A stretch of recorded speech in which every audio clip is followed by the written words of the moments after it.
Chapter 707. Yunantian ignored Yanji and turned to Feng Xiangtian with a smile. So you're Huaxia cultivators, please go ahead.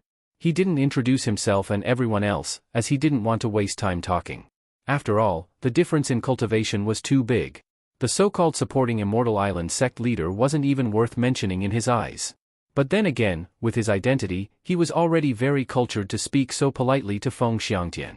Although he didn't say everyone's identity, Feng Xiangtian and the others already knew. Especially when the two of them were arguing just now, Yunantian and Yanji's names made the Huaxia cultivators' hearts jump. These were the names of the Soul Formation realm lords of the various countries. Then I won't disturb you all. Feng Xiangtian didn't dare to show any temper. He cupped his hands at Yunantian and the others respectfully. He led the group of people and turned, wanting to go around these terrifying people. The various countries' lords looked at these Huaxia cultivators who were trembling like chickens and sneered. It wasn't convenient to touch them now, but once Bai Changchun went to the East Holy Land, these people would undoubtedly be lambs waiting to be slaughtered. They wouldn't be able to run even if they wanted to. Hua Zongming, who was holding Yanji, looked at the Huaxia cultivators floating away in front of him expressionlessly. However, his eyes suddenly lit up. He saw that there were several women standing on one of the flying artifacts. One of them was a woman dressed in white. She was a rare beauty in this world. He couldn't help but shout, "Stop!" The various countries' lords all looked at Hua Zongming. Yanji, who was beside him, was even more confused. This guy told him that now wasn't the time to cause trouble, so why did he start again? The Huaxia cultivators all stopped in fear. The leading flying artifact from supporting Immortal Island floated back. Feng Xiangtian braced himself and asked Hua Zongming, "May I know what advice this senior has for us?" He had no choice but to stand up for Hua Zongming. After all, he was the sect master of the number one sect. Hua Zongming, who was wearing light yellow thin clothes and barefooted, waved his hand in an elegant manner and said, "It's none of your business." His eyes were fixed on the beautiful woman in the crowd. Everyone followed his gaze and suddenly came to a realization. He must have seen a stunning beauty. No wonder. It must be known that Hua Zongming was a person who was famous for his love for beauties. His Great Light Palace was called a den of lust behind his back because he kept many beautiful women. It wasn't hard to guess what he liked by looking at his clothes that didn't fit his style. In fact, it wasn't just Hua Zongming. Many people's eyes lit up when they saw that woman. That woman was none other than the leader of the Moon Clan, Qianghua Fairy. She was famous for her looks in the cultivation world of Huaxia. This was also because Bai Hua Fairy wasn't here, otherwise a pair of beauties would definitely be a feast for the eyes. Jade Flower Fairy's expression changed slightly. She naturally noticed Hua Zongming's lecherous gaze, and he was not the only one. Although she was angry, she was even more terrified because she couldn't afford to offend anyone here. He could only tilt his head to the side and pretend that he didn't see anything. The reason why the Huaxia cultivators were here was naturally because they heard that Bai Changchun was going to the Eastern Holy Land. Therefore, the leaders of the various sects contacted each other and came together to see him off, to thank Bai Changchun for protecting the Huaxia cultivation world for so many years. Of course, this was just a nice thing to say. The main reason was that every torture master of the Ghost region was a top expert who could shake the cultivation world. The next torture master would probably be no worse. The hundreds of sect leaders had come here and put on such a grand show because they wanted to show respect to Senior Bai. Or rather, they wanted to play the pity card, hoping that Senior Bai could speak to the next enforcer and continue to protect the world of cultivators in Huaxia. According to their thinking, since Bai Changchun could take care of the Huaxia cultivation world for so many years, it was obvious that he had deep feelings for the Huaxia cultivation world. They believed that if they came together to beg him, he wouldn't really ignore them. Therefore, this scene happened. However, their thinking was just wishful thinking. Bai Changchun didn't take care of the Huaxia cultivation world like they thought. First of all, when they saw Bai Changchun later, it was still uncertain whether he would talk to them or not. Second, once Bai Changchun left, it would be difficult for them to leave this place safely. Jade Flower Fairy had just turned her head to one side when a white figure suddenly appeared in front of her. She was a little surprised, but then she saw clearly who it was. It was the elegant man in a fluffy white robe who talked to Feng Xiangtian just now. He was looking at her deeply. Jade Flower Fairy was suddenly at a loss. She couldn't scold him, let alone beat him. "Sorry to disturb you, Fairy." Yunantian bowed politely and said, "I am Yunantian, the Lord of Lu Nangua. It is my honor to meet you today. I wonder if I have the honor to know your name?" Jade Flower Fairy bit her lips and bowed, "I am Jade Flower, the leader of the Moon Clan. Nice to meet you, Senior." Hua Zongming's face darkened. He didn't expect that Yunnan would take advantage of him after he stopped these people. Among the lords, many people were already snickering. They all knew that Yunnan was not a good guy. There was a reason why he only accepted female disciples in his clan. Those who knew the truth all knew that the relationship between Yunnan and the female disciples he accepted was not clear. It was just that, apart from cultivators at the last stage of the semi-god realm, Yunnan's cultivation was considered high compared to the other lords. Everyone gave him some face and few people talked nonsense. Haha. Yunnan really doesn't change. Pei Fong smiled at Qi Jiujuan and Ouyangda, who were beside him. He then shouted loudly, "Brother Yu, calm down for the time being. If there is anything, we can talk about it later. Please come over and have a chat." He did not want Yunnan to cause any trouble now, lest everyone was implicated. Yunnan glanced at Pei Fong and bowed to Jade Flower Fairy. "Oh, the famous Jade Flower Fairy. Nice to meet you. I will talk to you again when I have the chance." After that, he stepped back and teleported to the flying ritual implement where Pei Fong was. He glared at Pei Fong and said grumpily, "What's the matter?" Pei Fong shouted to the people of the Huaxia cultivation world, "Let's go. Don't make trouble for yourselves." As soon as he spoke, no one stopped the Huaxia cultivators. A group of people quickly flew away. At this time, Pei Fong turned to Yunnan and said with a smile, "Brother Yu, in terms of appearance, who in the world can compare to Lu Yanqing?"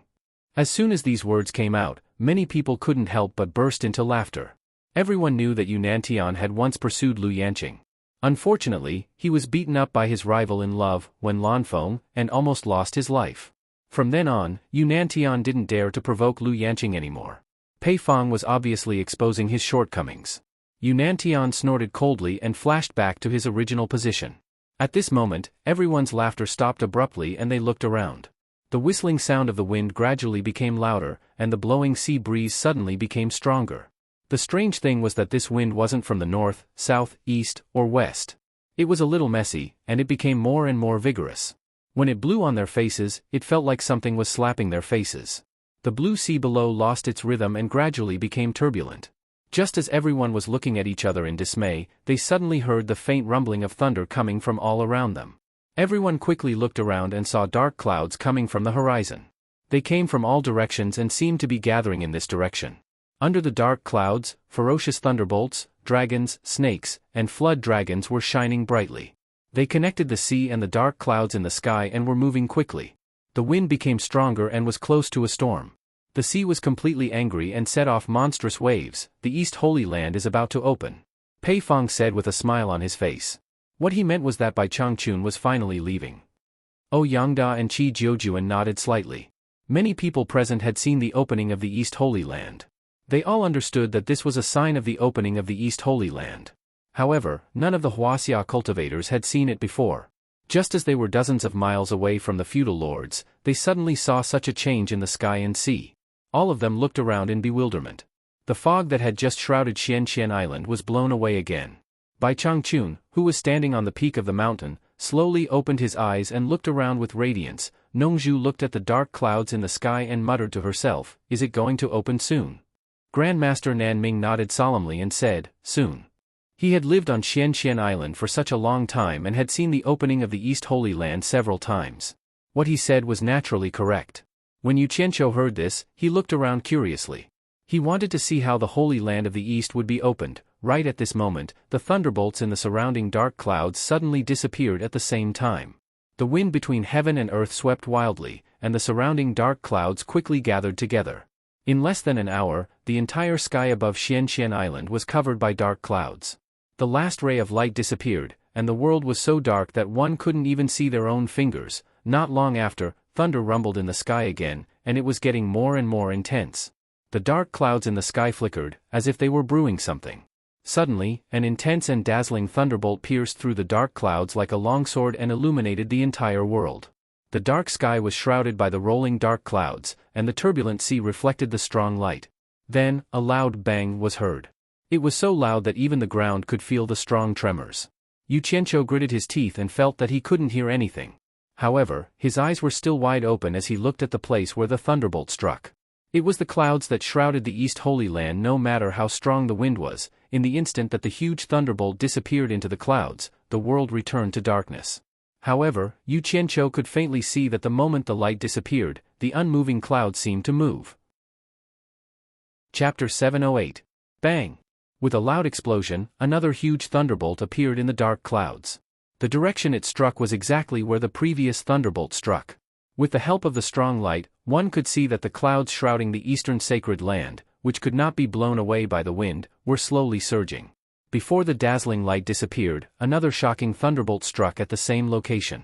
Once the 3 thunderbolts appeared, it was as if a fuse had been lit. In an instant, the sky was filled with lightning and thunder. Densely packed green electric snakes flashed in the dark clouds and interweaved like a net. The scene was extremely shocking. Under the lightning, Xian Island was completely lit up. The surrounding sea surface was filled with billowing green light. At this moment, the dark clouds in the sky shouldn't be called dark clouds, but lightning clouds. They were formed by dense lightning. Countless densely packed lightning bolts shot towards the sky above Xian Island and converged into a gigantic thunderbolt. Bang! Once again, the target was the same as the previous 3 lightning bolts. Yu Qianqiu's eyes widened as he personally saw the clouds shrouding the eastern sacred land rotating slowly. Suddenly, as if the speed of rotation was too slow, earth-shattering explosions resounded. Countless lightning snakes gathered to form huge thunderbolts. They crazily struck out one after another. More and more of them appeared, and the frequency of the strikes also became denser and denser.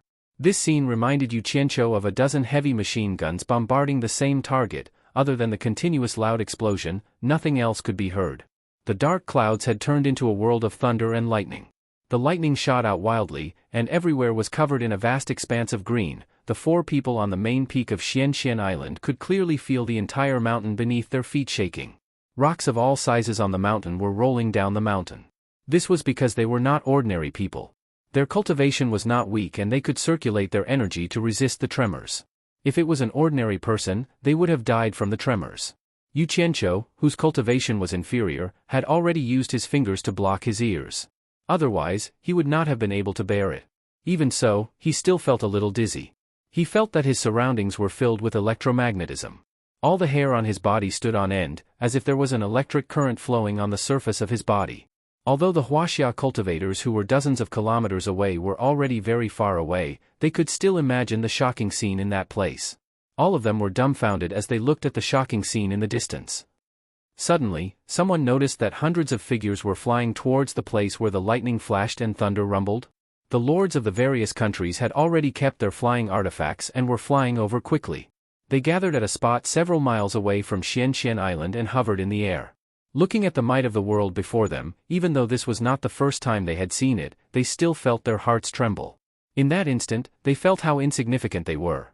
In the face of the might of heaven and earth, no matter how high his cultivation was, he was nothing more than an ant in this world. The continuous thunderbolts continued for nearly an hour before they finally calmed down. The wind between the sea and the sky was getting fiercer and fiercer. That was because a huge whirlpool had formed in the sky where the lightning struck. It produced a powerful suction force and stirred up the surrounding airflow. Bai Changchun, Grandmaster Nanming, and Nongzhu were like nails nailed to the mountain peak, not moving an inch. On the other hand, Yu Qianqiu was dumbfounded. He could not withstand it with his cultivation. He lost his center of gravity due to the strong wind. His clothes fluttered in the wind, and he felt like he was about to float away with the wind. Nongzhu looked at his bewildered expression and laughed sinisterly. At this moment, Grandmaster Nanming's bear-like palm pressed on Yu Qianqiu's shoulder. A warm current flowed into Yu Qianqiu's body, and he immediately stood firmly on the spot like a stake. Yu Qianqiu finally relaxed and could enjoy the scenery with peace of mind. The dense lightning in the dark clouds gradually died out, and the last ray of light between the heavens and the earth disappeared as well. Once again, they were plunged into complete darkness. All that was left in the surroundings was the strong wind blowing ceaselessly. However, Yu Qianqiu could clearly feel that the strong wind was slowly rising into the sky. The sound of the surging waves seemed to be gradually calming down, and it was no longer as impatient. At this moment, Grandmaster Nanming withdrew his palm from Yu Qianqiu's shoulder. Yu Qianqiu stretched out his hand to feel up and down in the darkness. The wind was indeed much weaker, and the whistling sound reached the sky. Ouch! Yu Qianqiu cried out in pain.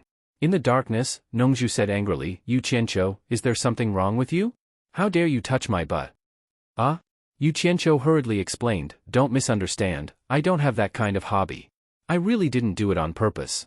I just wanted to feel the wind, and I accidentally touched you." Amidst their whispers, Grandmaster Nanming's laughter could be heard. "Wah! Old man Nanming, you. Nongzhu screamed as her but was pinched by someone. Don't misunderstand. I didn't do it on purpose. I just wanted to feel the wind, Grandmaster Nanming snickered. Amidst the crackling noises, Nanming ancestors' blood-curdling screams could be heard. Nongzhu roared in anger, King feel the wind, is it something you pinched with your hands? Yu Qianqiu quickly moved away to avoid being affected by the two people. Not long after, a bright white light appeared in the surrounding horizon, and it was expanding rapidly. The dark clouds in the sky were shrinking rapidly. In less than an hour, light once again shone on this part of the sea. The eastern sacred land was originally shrouded in white fog, but now, a black whirlpool appeared in the sky. It sucked in the dark clouds that were as thick as ink, like a tornado pillar. The area of the dark clouds in the sky became smaller and smaller, and they were gradually swallowed by the black whirlpool. After a while, the last piece of dark cloud was sucked in by the whirlpool. The sky returned to being bright and sunny, and the blue waves of the sea rippled normally. The only difference was that above the eastern sacred land, in the whirlpool that was dozens of meters wide, a dense electric web suddenly appeared. It was like a huge beast opening its fangs to devour. After more than 300 years, the eastern sacred land has finally opened. Grandmaster Nanming let out a long sigh. Yu Qianqiu turned his head and saw that his red hair and red beard had become messy as if someone had pulled them. Needless to say, it was definitely done by the furious Nongzhu. There were also many footprints on the buttocks of his red underpants. He reckoned that Nongzhu had something to do with them. Yu Qianqiu didn't have the mood to pay too much attention to this. He looked at the whirlpool that gathered lightning and said in a daze, "This whirlpool is the entrance to the eastern sacred land?" Grandmaster Nanming nodded and said, "That's right.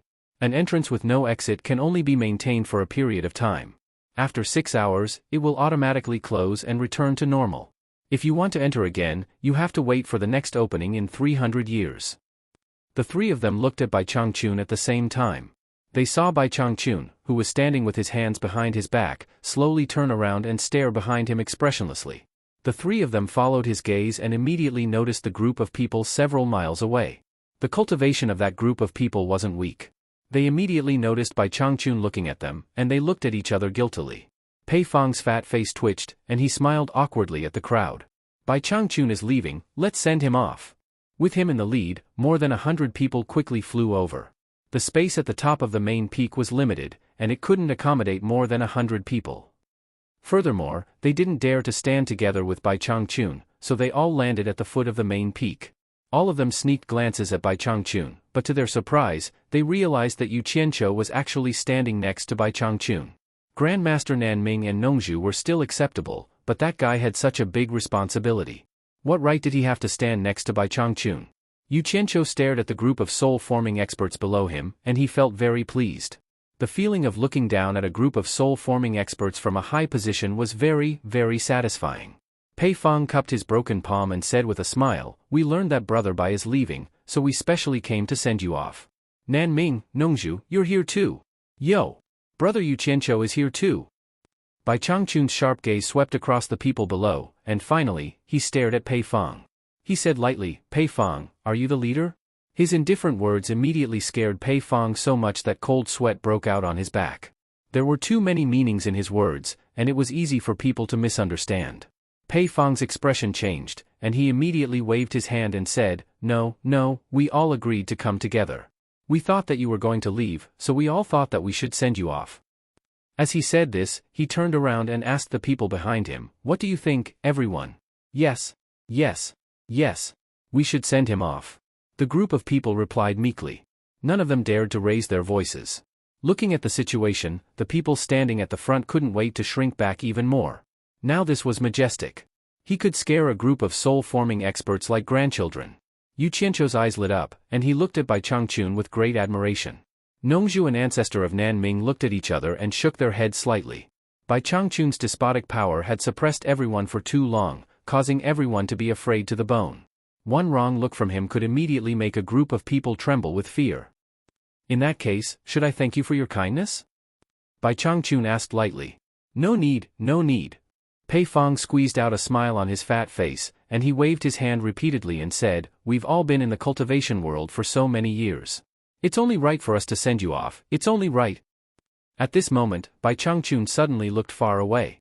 Everyone followed his gaze and saw a group of densely packed flying artifacts carrying a group of people flying over quickly. It was the group of people from the cultivation world of Huaxia. Led by Feng Xiangtian of Fuxian Island, hundreds of sect masters gathered. The closer they got to Xianxian Island, the faster their hearts beat.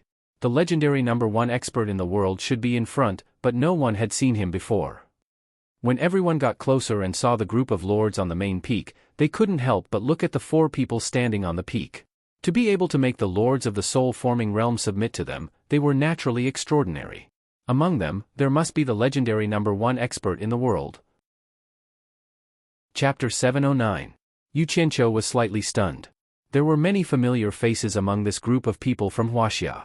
He muttered to himself, "Why are these people here to join in the fun? This isn't a place for you to join in the fun. You can't afford to play." A group of flying artifacts stopped tens of meters away. The feudal lords standing on the second peak stared at these people coldly. The Huaxia cultivators sized up the 4 people standing on the peak anxiously. Many of them were stunned because one of them was very eye-catching.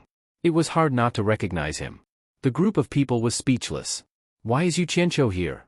Moreover, he was standing high above the feudal lords. Not to mention them, even the feudal lords were puzzled when they saw Yu Qianqiu here. Although the Huaxia cultivators didn't recognize Bai Changchun, the temperament of the 4 people was obvious. There was no need to mention Yu Qianqiu. The red-haired, red-bearded, bare-chested old man and the handsome middle-aged man didn't match the image of the world's #1 expert in the legends. Only the green-robed old man had a thin face, and his eyes were filled with a supercilious indifference. He stood there motionlessly, yet he gave off a feeling that he was one with the world. He was probably the #1 person in the world in the legends. Yu Qianqiu stared coldly at Feng Xiangtian, the sect leader of Fuxian Island. He sneered and said, "Sect leader Feng, it's been a long time. I wonder why you're here." Feng Xiangtian was a sect leader, so he wasn't someone who didn't know the severity of the situation. Since Yu Qianqiu could stand here and speak first, he was already not someone Fuxian Island could afford to offend. He didn't care about his reputation anymore. He had to drink the bitter wine he brewed himself. He squeezed out a smile and cupped his hands. Our Huaxia cultivators have been protected by Elder Bai for many years. Today, we heard that Elder Bai is going to the East Holy Land. Huaxia's 373 sect leaders came to send you off as a token of our goodwill. May I know which one is Elder Bai? Please allow us to thank you. The lords of the various countries looked at each other. Even Yu Qianqiu didn't expect nearly 400 sect leaders to come from Huaxia's cultivation world. Didn't that mean all the sects were here? What were these people trying to do? They were here to see Bai Changchun, so Yu Qianqiu couldn't say anything. However, Bai Changchun didn't say anything either. It was as if he hadn't heard anything. At that moment, a flying artifact flew out from the Huaxia's formation, attracting everyone's attention. Yu Qianqiu took a casual glance and immediately recognized them.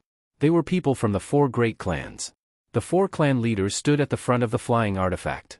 The rest of the Chinese cultivation world didn't know Bai Changchun, but the 4 great families' patriarchs had seen him before. Now that the patriarch was in front of them, they naturally had to come out and greet him. Bai Shouji, a descendant of the Bai family, greets the ancestor. Bai Shouji knelt on the flying magic tool in front of everyone with an emotional expression. The 2 Bai clan elders behind him also lifted their long robes in excitement and knelt down to pay their respects. The ancestor's name shook the world. As a descendant, he felt honored. Wu clan, Jing clan, and Tan clan's juniors greet ancestor. The 3 clan leaders and 2 clan elders each knelt. Putting aside the other 3 clans, just Bai Shouji's words alone had shocked everyone. His surname was Bai, and he called Bai Changchun old ancestor. Didn't that mean? Other than Yu Qianqiu and Nongzhu, who were in the know, everyone else, including Nanming old ancestor, were shocked speechless. Especially those from Huaxia's cultivation world, they were all dumbfounded. At that moment, someone vaguely remembered that the 4 clans once had a very powerful figure. However, it was just a rumor without any proof. They didn't expect it to be the world's #1 expert, Bai Changchun. Everyone's gaze moved back and forth between the 4 clans and Bai Changchun. Bai Changchun stared at the 4 clans and sighed. "What are you doing here?" There was a rare softness in his tone. No matter how ruthless he was, the 4 families in front of him were still his descendants. Now that he was leaving, his future was uncertain. Perhaps after this farewell, he would never have the chance to meet them again. Once Bai Changchun spoke, everyone's guess about the 4 clans became certain. They were really Bai Changchun's descendants. Oh my! He was Bai Changchun. The Huaxia cultivators first looked at Bai Changchun with great respect. Then, they looked at the 4 clans with complicated expressions. All of them cursed in their hearts. The 4 clans hid themselves too well. They had such a powerful backer, but they never revealed it. No wonder the four clans always advanced and retreated together. They were a family that wore the same pants. What's more, the sects that had conflicts with the four clans and had evil designs on the four clans were so scared that they didn't even dare to breathe. Bai Shoji, who was kowtowing, stood up and said excitedly, "Ancestor, I heard that you are going to the Holy East Land. How can the descendants of the four clans not come to send you off? Otherwise, we will be scolded by our descendants as unfilial descendants. Please don't be angry, Ancestor. Please forgive us." "Forget it." Bai Changchun raised his hand at the four clans and said, "Get up." "Thank you, Ancestor." The four clans kowtowed and stood up. They looked at Bai Changchun excitedly. Apart from the four clan heads, the other 6 clan elders had never seen Bai Changchun before. Originally, some of the 6 elders had doubts about the 4 clan heads going to the demon ghost region to see Bai Changchun. Now, all their doubts were gone. All that was left was excitement. Ancestor's might shook the world. He was truly the world's #1 expert. This glory was enough for future generations to praise and be proud of. "Yu Qianqiu." Bai Changchun suddenly called out. Yu Qianqiu was stunned. He thought that Bai Changchun wouldn't reveal their master-disciple relationship in front of everyone. However, since he had called out to him in front of everyone, it was time to announce their relationship. He immediately bowed and said, "Disciple is here." "Ah, he is." The surroundings immediately became chaotic, and a wave of exclamations rang out. Everyone was stunned and looked at Bai Changchun and Yu Qianqiu in disbelief. These two are actually master and disciple? Oh my god. Many of the feudal lords were so scared that they broke out in cold sweat. Almost everyone had a part in hunting down Yu Qianqiu. Fortunately, that kid was lucky. If something really happened to him, it would be a big joke. Who was Bai Changchun? There was no need to doubt what would happen to him. Many people cursed Yu Qianqiu's 18 generations of ancestors in their hearts. He was forced to such a point, yet he still didn't reveal his backer. Even if he wanted to die, he didn't need to drag them down with him. Thank goodness, thank goodness, thank goodness this brat is still alive and kicking. The expressions of the soul formation stage feudal lords were rich and colorful. Now many people finally understood. No wonder this kid was always hanging out with Nongzhu. No wonder when Lanfeng began to support this kid after returning from the demon domain. No wonder this kid dared to run amok in the cultivation world and was not afraid of anything. It turned out that he had Bai Changchun behind him. No wonder he was qualified to stand beside Bai Changchun now. The people of the Huaxia cultivation world all stared at Yu Qianqiu with complicated and fiery expressions. His background was too powerful? When this truth was announced, it was like a bolt from the blue to everyone. All of them were stunned. Bai Changchun stared at the 4 major families and said slowly, "If the 4 families live their lives according to their own will, if they encounter any trouble in the future, they don't seek to live forever and don't seek to be illustrious. As long as it's within your ability, there's no need to force it. You can be a little more considerate. This can also be considered as fulfilling the relationship between me and the 4 families." Yu Qianqiu didn't give any guarantee. He just cupped his hands and said indifferently, "Rest assured, Master. This disciple will remember." Bai Changchun nodded slightly and waved to the 4 families. "There's nothing for you to do here. Go back quickly and live your own lives." The 4 families looked at each other. They were here to send off their ancestor. Now that the ancestor hadn't been sent off, how could they go back? Seeing that the 4 wanted to say something, Yu Qianqiu glanced at the soul formation stage feudal lords and said sternly, "For family heads, don't say anything more. Listen to Master's arrangements and go back immediately. Don't make Master angry. Otherwise, you will all be unfilial descendants." At this point, the 4 families didn't dare to disobey their ancestor. They all knelt again and said, "Yes, Ancestor. Farewell, Ancestor." Then, they stood up and flew around the various sects on their flying Dharma artifact. Under the envious gazes of the sects, they quickly flew back to Huaxia. At this time, there was a commotion among the sects in Huaxia. They must have secretly sent the same message. They all bowed to Bai Changchun and said, "Greetings, Senior Bai." Yu Qianqiu looked at these people speechlessly. He didn't know what they wanted to do. But at this time, he was suddenly stunned. Among the people bowing, there were 4 women in white standing on a flying Dharma artifact behind the people from Fuxian Island. 2 of them bowed and the other 2 stood straight. They didn't bow. They were very eye-catching in the crowd. Yu Qianqiu knew the person in the lead. It was the Moon Clan master, Jade Flower Fairy. Jade Flower Fairy was biting her lips and staring at them. Hua Rui, who was standing beside her, was also looking at them in astonishment. Yu Qianqiu guessed what they were looking at. He tilted his head and was slightly stunned. Suddenly, he understood everything. They were looking at none other than the elegant island master of the South Sea purple bamboo forest, the famous Mr. Nongju. Nongju also looked at Jade Flower Fairy with a dumbfounded expression. He probably didn't expect to meet Jade Flower Fairy on Xianxian Island. The man and the woman finally met each other. Yu Qianqiu immediately lowered his head and laughed. He wanted to find a chance to drag Jade Flower Fairy to the South Sea purple bamboo forest to discuss Nongju. Now it seemed that there was no need at all. He didn't need to think about being the bad guy anymore. He just needed to watch the show. Seeing him laughing like this, Bai Changchun and the Nanming Patriarch looked at him with questioning eyes. When Yu Qianqiu noticed their eyes, he immediately felt that he had lost his composure. He coughed and straightened his expression. First, he sent a voice transmission to Bai Changchun, "Master, the beautiful woman standing at the front is Zi's mother." Then, as if wanting the world to be in chaos, he sent a telepathic message to Grandmaster Nanming, "Senior Nanming, the beautiful woman standing at the very front is an old flame that Senior Nongju secretly dumped. We haven't seen her for many years. Don't tell others that I said it." Chapter 710. Bai Changchun was already looking at Ziyi's mother. Ancestor Nanming asked in disbelief, "Nongju's lover? Really? You're not lying to me, are you?" "Senior Nanming, what are you talking about? I'm famous for my credibility. Everyone in the cultivation world knows that. I've never lied in my life. That woman is the leader of the Moon Clan of Huaxia. People call her Fairy Qianghua. If you don't believe me, you can ask Senior Nongju. I promise I'm telling the truth. But don't tell him I said it, or he'll fight me to the death." "Okay. I know. Fairy Qianghua, the leader of the Moon Clan of Huaxia?" Ancestor Nanming tilted his head and looked at Nongju. Seeing her dumbfounded look, he immediately believed Yu Qianqiu's words. He rolled his eyes and shouted at Fairy Qianghua, "Is that the leader of the Moon Clan, Fairy Qianghua?" His words shocked everyone. Everyone looked at Ancestor Nanming, wondering how he knew Fairy Qianghua. Because of Yu Nantian and Hua Zongming's mistakes, the feudal lords of the various countries immediately let their imaginations run wild. Could it be that the Nanming old ancestor had also taken a fancy to this woman? Fairy Qianghua turned a deaf ear and kept biting her lips while looking at Nongju. On the other hand, Nongju was almost the same. Hua Rui came to her senses. She quickly pulled Fairy Qianghua and repeated what Ancestor Nanming said. People who could stand next to Bai Changchun were not ordinary people. They couldn't afford to offend them at all. However, her brother-in-law, the handsome and peerless brother-in-law, the brother-in-law named Xiao Yao, the brother-in-law who suddenly disappeared with a baby, she would never mistake him for someone else. That mortal from the mortal world was now standing at the peak of the cultivation world with Bai Changchun. Who exactly was he? Fairy Qianghua came back to her senses. She looked a bit sad.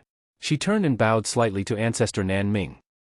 "I'm the leader of the Moon Clan, Qianghua. How do you know me? Forgive this junior's poor eyesight, but I don't think I've seen senior before." Ancestor Nanming, who had been beaten up by Nongju in the dark because he had pinched Nongju's butt, was wearing a pair of red underpants. With his hands on his hips, he laughed out loud and said, "I am the island master of Xianxian Island. In the cultivation world, people call me Ancestor Nanming." His arrogant and proud laughter echoed in all directions. All the sects in Huaxia were astonished. It turned out that this was Nanming Ancestor, one of the four great men who was equally famous as Bai Changchun in the cultivation world. Qianghua Fairy was also slightly surprised. She bowed again and said, "Senior Nanming, it's my honor to meet you." Ancestor Nanming glanced at Nongju and saw that she was glaring at him. He was too lazy to pay attention to her and continued to laugh. "I've long heard of Fairy Qianghua's great name. I would like to do my best as a host and invite you to stay on Xianxian Island as a guest. Would you be willing to give me face?" Qianghua Fairy glanced at Nongju and replied solemnly, "How can I reject your invitation?" "Good, good, good." Ancestor Nanming laughed and said, "Good," 3 times in a row. Then he stopped talking. Almost everyone present could not wrap their heads around this and did not know what was going on. Bai Changchun, on the other hand, glanced at Yu Qianqiu who was standing obediently on the side. Nongju frowned and seemed to have figured something out in an instant. She stared angrily at Yu Qianqiu who looked like an honest man and asked him telepathically, "Yu Qianqiu, was it you who told Nanming Ancestor Nanming?" Yu Qianqiu immediately denied it with telepathy, "No. Bullsh***. T. Out of the 4 of us, only you and I have seen her. How could Nanming Ancestor Nanming know that she is Qianghua Fairy, the head of the Moon Clan? Who else could it be if it wasn't you? Don't accuse a good person here. I was just wondering how Senior Nanming knew her." Yu Qianqiu replied, "Do you think it's possible that old Ancestor Nanming really admired Fairy Viburnum's name for a long time? In addition to Fairy Viburnum's outstanding appearance, he guessed it immediately. Oh my god. Could it be that Senior Nanming has taken a fancy to Fairy Jasper Flower? Oh my god. Then you guys are? Nongju's teeth hurt when she heard this.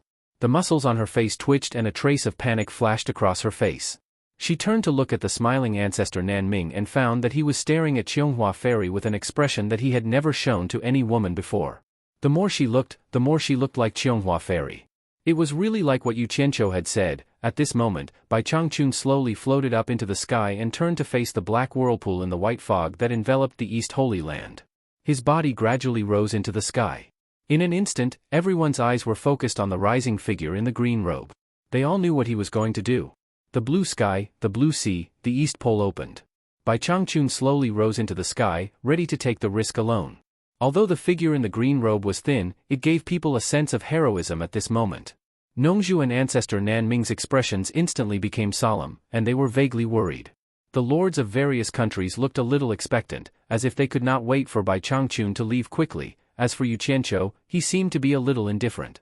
He only came here to see how his master entered the legendary East Holy Land.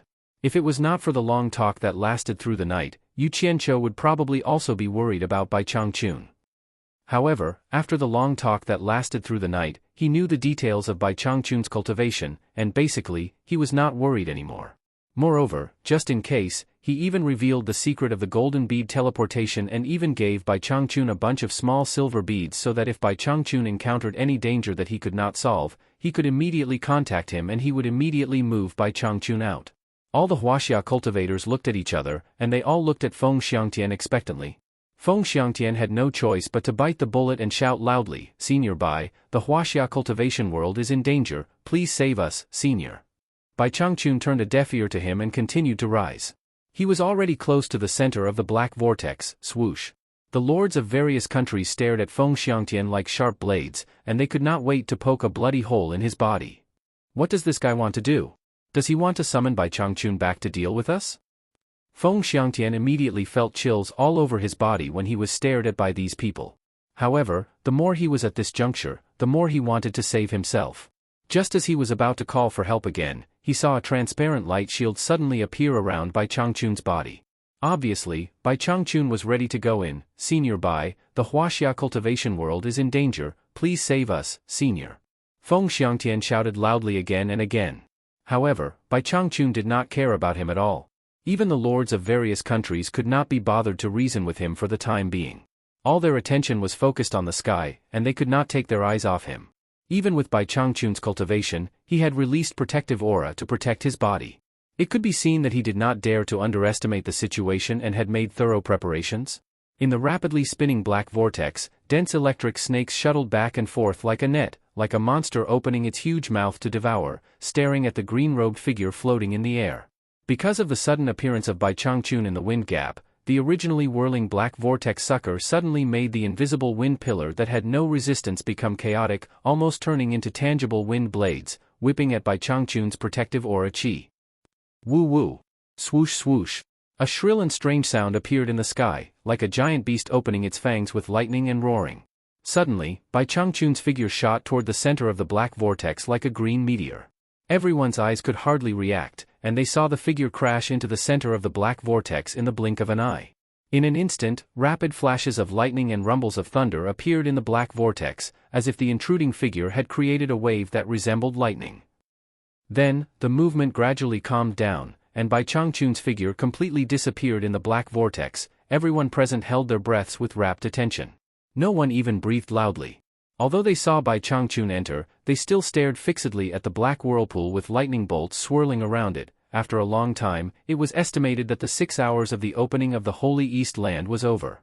The black vortex embedded in the white fog gradually shrank, and the lightning in it shone with green light.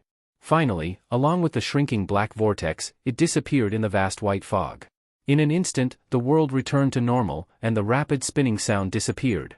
There was only the sound of the sea breeze blowing and the sound of the waves hitting the rocky shore. Everyone came back to their senses and looked at each other, especially the lords of the various countries. All of them let out a sigh of relief and looked at each other with an irrepressible smile of excitement. The #1 expert in the world who had suppressed everyone for many years was finally gone. The terrifying expert who made everyone tremble with fear was finally gone. The god of death finally went to the holy East land where he would never return. The stone that had been pressing on everyone's hearts for many years was finally removed. The haze that had shrouded their hearts for many years was finally blown away. Breathing in the free sea breeze of Xianxian Island, they could feel a trace of sweetness. Pei Fang's eyes flickered as he looked around. After making eye contact with Qi Jiujuan and Ouyangda, Pei Fang couldn't help but let out an arrogant "Ga" laughter towards the sky. The two of them also laughed heartily. Their laughter echoed in the sky above Xianxian Island. The time that belonged to them had finally arrived. Bai Changchun was gone, and Yin Baikong was dead.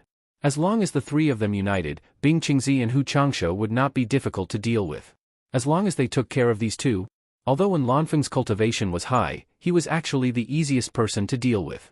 As long as they spent some time and played some tricks, they would not have to worry about not being able to deal with him. As long as they took care of these three people, from now on, no one in this world would be able to restrict their freedom. How could they not be happy when they thought of the day where they could freely roam the world after cultivating for a lifetime? The people of the Chinese cultivation world already felt that the situation was not good. They all regretted coming here. Now, it was tantamount to sending sheep into a tiger's mouth. All of them started to beat a retreat in their hearts and slowly retreated, hoping that the lords of the various countries would not bother with them now that they were in high spirits. This person could always come up with childish ideas to comfort me when he was on the verge of despair. Actually, most of the spirit-severing realm lords were indeed in high spirits and did not have any thoughts of taking care of them now. However, when Yan Ji glanced over, his killing intent instantly rose. He immediately shouted angrily, "All of you, stop." His proud disciple had died in the Chinese cultivation world. He had long since lost his good impression of the Chinese cultivators. How could he let them go now? Chapter 7:11. Before he finished speaking, Yan Ji's figure had already disappeared from where he was and blocked the retreat of the Huaxia sections. He floated in the air with a ferocious expression and sneered, "Want to run? Since you've delivered yourselves to me, why don't you all stay here?" The small sects that had been standing at the back immediately became the first to retreat. Some of them even almost bumped into Yan Ji, who had suddenly appeared. They were so frightened that they quickly retreated with their flying celestial devices. The Huaxia sects were like birds startled by the mere twang of a bowstring. They were all in a mess, huddling together and taking unnecessary precautions. Seeing this scene, many of the feudal lords burst into laughter. Yan Ji was obviously very proud of his ability to scare the Huaxia sects like this. He pointed at the sect that almost bumped into him and said arrogantly, "How dare you talk back to me? All of you kneel and kowtow to apologize, or I'll start with you first." There were only 3 people standing on the small flying celestial device. Hearing this, all of them were extremely indignant. However, they were no match for Yan Ji, who was a legendary soul formation expert. They might not be able to escape today. Nongzhu and the great ancestor of Nanming silently looked at the wild lords of the various countries and didn't say anything. These people had been suppressed by Bai Changchun for many years. Now that Bai Changchun had left, they would probably vent their pent-up anger on these Huaxia cultivators. It was understandable. But then again, did it matter to them whether the Huaxia cultivators lived or died? For those who struggled in the cultivation world, life and death were all decided in an instant. Life and death were not important. This was actually a part of cultivation. It all depended on whether one could break through safely. However, Yu Qianqiu's expression was not so good. He had long known that these Huaxia cultivators would definitely be unlucky to break through at this time. Otherwise, Bai Changchun wouldn't have let the 4 clans leave first. There were some things that Bai Changchun was well aware of. The world was full of misfortunes. Once he left, it would be useless to worry about what would happen after him. For the sake of his relationship with the 4 great families, he had stayed for a while and bought time for the 4 great families to leave. He had already done his best. Yu Qianqiu was well aware of this, which was why he helped Bai Changchun urge the 4 families to leave. Although he himself did not have a good impression of the people of the Chinese cultivation world, and after the long talk with Bai Changchun that night, his view of the situation was no longer limited to the Chinese cultivation world, but the whole world. If Yan Ji were to kill someone, he might weigh the pros and cons and turn a blind eye to it in order to protect himself. However, Yan Ji actually made a Chinese cultivator kneel and accept the humiliation. After all, he was born in the Huaxia cultivation world. It was difficult for him to watch the Huaxia cultivators being humiliated before their death. He had the urge to stand up for the Huaxia cultivators. This kind of impulsive nature was called bloodthirstiness. In his previous life, it was because of this kind of uncontrollable bloodthirstiness that ultimately led to the tragic end of his fate. Yu Qianqiu clenched his fists, but in the end, he still endured it. Nongzhu slightly tilted her head and glanced at him. At this moment, one of the three people on the flying celestial device that almost hit Yan Ji suddenly turned around and shouted, "Yu Qianqiu, I am Tu Yanfeng, an elder of the Huaxia Imperial Sword Sect. Do you remember what you said to me in the Cultivation Alliance?" Everyone stared at Yu Qianqiu. Nongzhu and the ancestor of Nanming also looked at him curiously, wondering what on earth Yu Qianqiu had said to him. Many Huaxia cultivators remembered that when Yu Qianqiu left the Cultivation Alliance, he had promised Tu Yanfeng that if the Imperial Sword Sect encountered any trouble, he could use the name of Yu Qianqiu. Tu Yanfeng was a straightforward person. Otherwise, he would not have clashed with Yu Qianqiu even though he knew that he was no match for him. At this critical moment, he still spoke tactfully. Although he wanted to beg Yu Qianqiu, he only reminded Yu Qianqiu if he still remembered what he had said in the past. If Yu Qianqiu had forgotten, he would not say anything more. He just wanted to try with a glimmer of hope. Yu Qianqiu was stunned. He stared at Tu Yanfeng's face and tried to recognize him. He immediately remembered what Tu Yanfeng said when he pretended to be generous and let him go. Although he clearly saw Yan Ji staring at him with a pair of cold eyes that were filled with killing intent, he still smiled. He cupped his hands and said, "So it's Elder Tu from the Imperial Sword School. Since we're old acquaintances, please come and have a chat." Before Tu Yanfeng could reply, the head of the Imperial Sword Sect had already flown over on his flying celestial device and floated in front of Yu Qianqiu. Tu Yanfeng glanced at the head slightly and looked a little embarrassed. At the head's greeting, the three of them jumped down, put away their flying celestial devices, and bowed to Ancestor Nanming, Nongzhu, and Yu Qianqiu. Ancestor Nanming and Nongzhu just looked at them expressionlessly and had no intention of paying attention to them. Instead, Yu Qianqiu cupped his hands and said with a smile, "Elder Tu, I haven't seen you for many years. How have you been?" Tu Yanfeng looked a little ashamed. He lowered his head and cupped his hands, not saying anything. Yu Qianqiu nodded with a smile. To be honest, this kind of person who was too ashamed was not suitable to live in the cultivation world, but he admired him. Hee hee. Yan Ji stared at them and sneered. He squinted his eyes and asked, "Yu Qianqiu, what do you mean? Do you want to protect them from me?" Yu Qianqiu's gaze slowly shifted from Tu Yanfeng to Yan Ji. He asked in a neutral tone, "From what you're saying, could it be that you want to kill them from my hands?" The meaning of his words could not be clearer. It was obvious that he wanted to protect the people of the Imperial Sword School. Nongzhu and Ancestor Nanming frowned at the same time. Among the feudal lords, many people were already laughing mockingly. They were laughing at Yu Qianqiu for overestimating himself.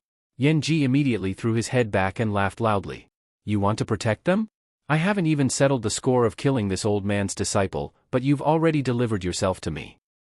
Yu Qianqiu said disdainfully, "Old man, it's not that I'm looking down on you, but I'm standing right here. If you have the ability, come and try to touch me." Presumptuous. It's time to settle the score between us.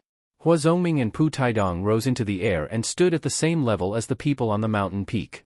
Although their words were directed at Yu Qianqiu, they were also staring at Nongzhu and Ancestor Nanming.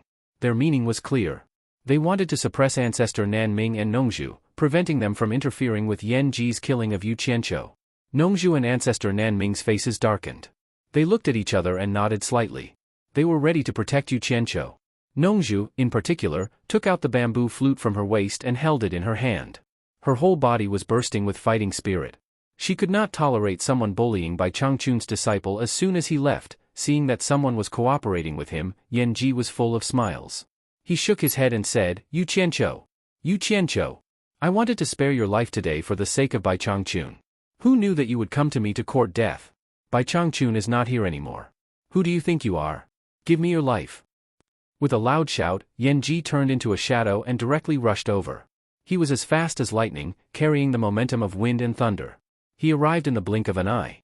Almost at the same time, Nongzhu shouted angrily, "Nanming, protect Yu Qianqiu." He had already rushed out.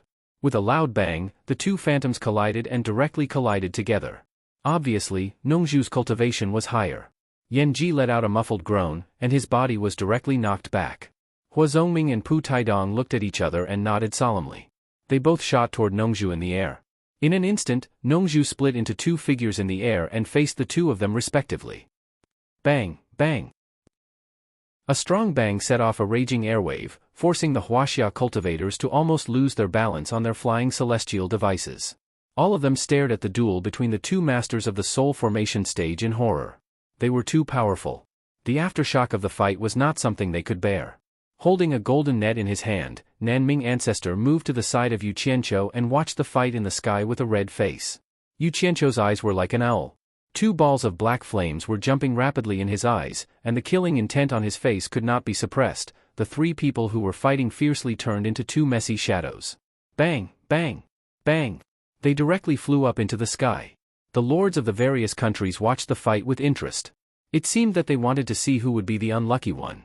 Pei Fang, in particular, had a beaming smile on his face. Yan Ji, who was knocked away, stopped retreating.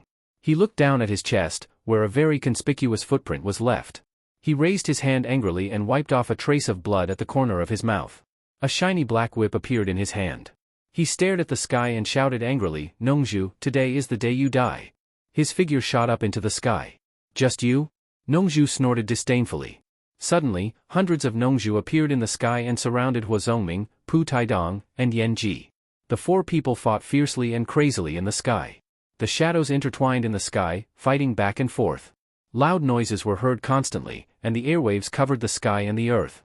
Those whose cultivation was below the deification stage could not tell who the four people were.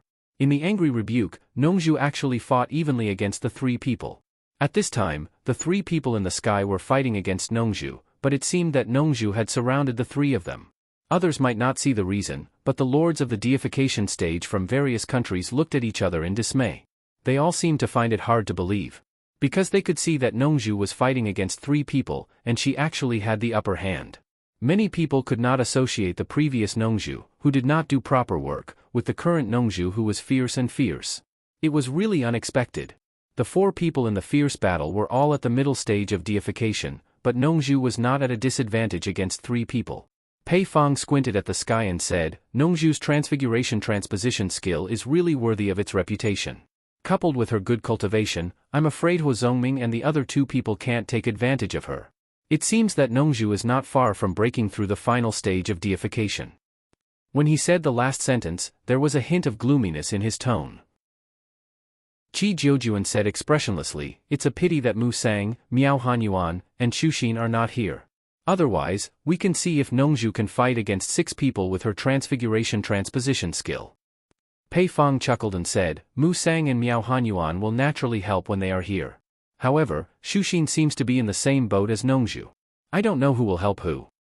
His words immediately made the lords of various countries laugh. Chapter 7:12. The lords of various countries were in a good mood. They were all watching the show. But the Huaxia cultivators were watching the fierce fight above them in horror. They didn't dare to leave or run away. They were all standing there restlessly. With tears in her eyes, Qianghua Fairy stared at the fierce fight in the sky. Her red lips moved and she murmured with a bitter smile, "Nongzhu. He is Mr. Nongzhu, the famous owner of the purple bamboo forest in the South Sea. Mr. Nongzhu is Xiaoyao, and Xiaoyao is Mr. Nongzhu. Why did you lie to me? You lied to me so miserably." Yan Ji's words, "Nongzhu, today is the day you die," immediately made Qianghua Fairy, who had been paying attention to Nongzhu, understand everything. Hua Rui, who was beside her, stared at the sky in a daze, her eyes shining with a strange light. She had never expected that her brother-in-law, who had suddenly disappeared, was such a powerful figure. He was also a famous figure in the cultivation world.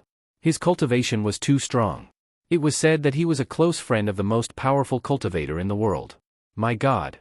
What on earth did my sister miss? Bang! A heavy sound came from high up in the sky. A figure smashed into the sea like a meteor, creating a huge splash. Before the waves had completely returned, the falling figure shot out from the ocean once again. With an angry roar, it said, "Kill him together." It was Yan Ji's voice. It seemed like he had suffered a loss again. As soon as he finished speaking, 2 beams of sword light appeared in the sky. They shone with each other and strangled Nongzhu's hundreds of phantoms crazily. Yan Ji, who had rushed up to the sky, waved the long whip in his hand completely. In an instant, the dark and gloomy whip shadows shot out disorderly like arrows. After cooperating with Huazongming and Pu Taidong, who were moving freely in the sky, they immediately suppressed the over 100 shadows of Nongzhu to less than 50. It made people feel that Nongzhu was in a precarious situation. Qianghua Fairy was still immersed in the memories of the past with tears in her eyes, but Hua Rui was a little worried by the movement above. Senior Nanming, go and help Senior Nongzhu. I'm fine here, Yu Qianqiu said in a low voice. Although he couldn't see clearly what was happening above, he could feel that Nongzhu's qi power was suppressed by Yan Ji and the other two. Old ancestor Nanming turned around to look at him, and he was instantly slightly shocked. He discovered that there were two balls of pitch-black flames leaping about in Yu Qianqiu's eyes as if they were about to jump out of his eye sockets uncontrollably. Moreover, he could faintly feel a bone-chilling coldness from Yu Qianqiu's body. That faintly discernible and terrifying aura made one's hair stand on end. Nongzhu will be fine for the time being. The old man still has some powerful skills that he hasn't used yet. Just as Patriarch Nanming finished speaking, the situation in the sky suddenly changed. Dozens of phantoms of Nongzhu, who had been suppressed by the three of them, suddenly emerged from the gaps of their encirclement. Dozens of phantoms danced in the air like flying fairies. The speed was getting faster and faster. The people watching from below only felt that their eyes were blurred. In an instant, each of Nongzhu's phantoms suddenly appeared as a clone. In the blink of an eye, hundreds of vivid and lifelike Nongzhu appeared in the air and surrounded the three of them again. Yan Ji and the other two were so fast that their figures could not be seen clearly. They attacked each of Nongzhu's phantoms crazily, but it seemed that every attack missed. They couldn't find out which one was the real Nongzhu. All of Nongzhu's phantoms suddenly stopped moving in the air. Some were standing, some were lying, some were leaning, some were tilting, and some were sitting with their legs crossed. Each of them was vivid and lifelike. They were handsome and elegant, fully displaying the peerless elegance of the most handsome man in the world.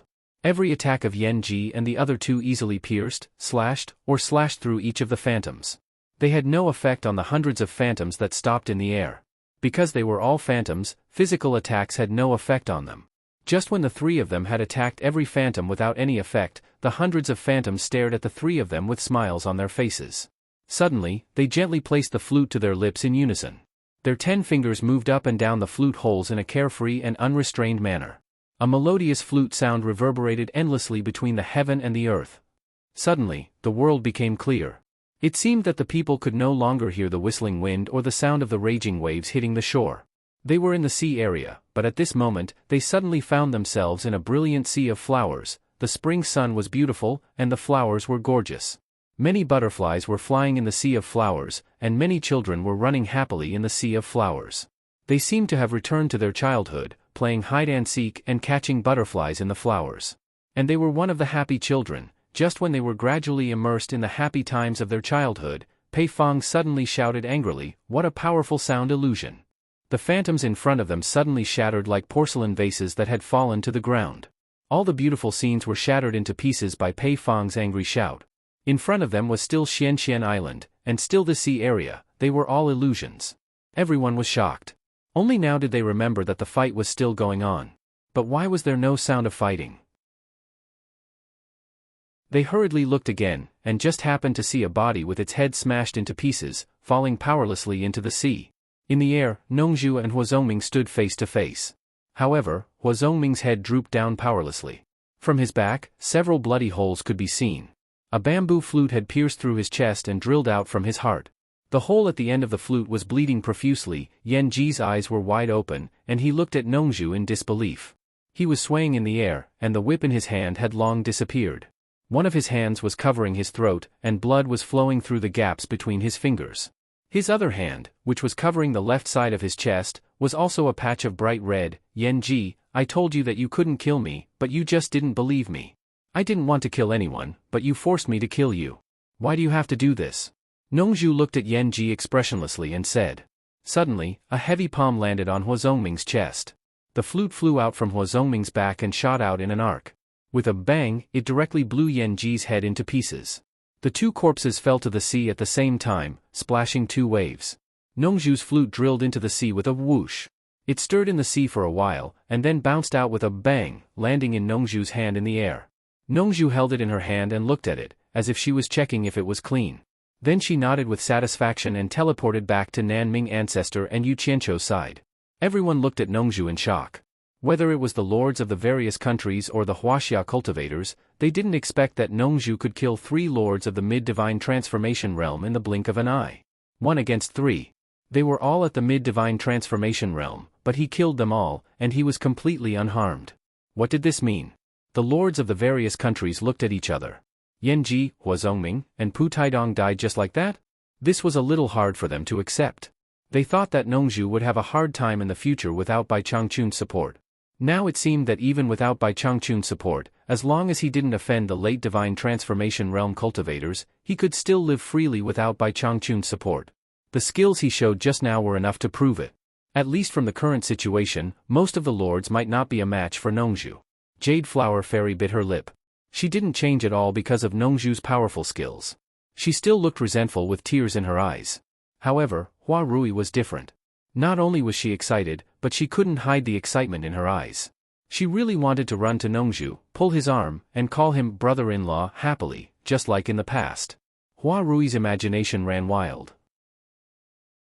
If brother-in-law could reconcile with sister, with brother-in-law's ability, who would dare to touch the Moon Clan in the future? Nongzhu looked around coldly. The murderous aura around him was still there. He actually wasn't a bloodthirsty person. He just wanted to live a carefree life without competing with the world.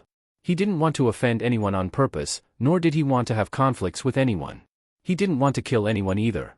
That was because he thought that he was born with no ambition. There was no need for him to waste his energy fighting with others. However, he wasn't a soft-hearted person either. When it was time to kill, he never hesitated. Today, even though he killed to protect Yu Qianqiu, it was also to avoid trouble for himself in the future. He deliberately killed in front of everyone to intimidate them. As soon as Bai Changchun left, these people showed their arrogance and were ready to make trouble. They actually targeted Bai Changchun's disciple. If he didn't intimidate them now, when would he? Once they attacked together, he wouldn't be able to block them even if he wanted to with his current level of cultivation. Ancestor Nanming glanced at Nongzhu. He didn't seem surprised that Nongzhu could kill Yanji and the other two. On the other hand, Yu Qianqiu was a little surprised. However, he wasn't surprised because Bai Changchun once told him not to underestimate Nongzhu. She wasn't as easy to bully as she looked. However, Yu Qianqiu kept looking at the flute in Nongzhu's hand. He felt a little nauseous. This was definitely not the first time this flute had killed someone. He thought of Nongzhu playing the flute next to his lips and then the scene of his opponent's intestines being pierced or brains being smashed. How could he stuff such a disgusting thing into his mouth? He really had to give it to him.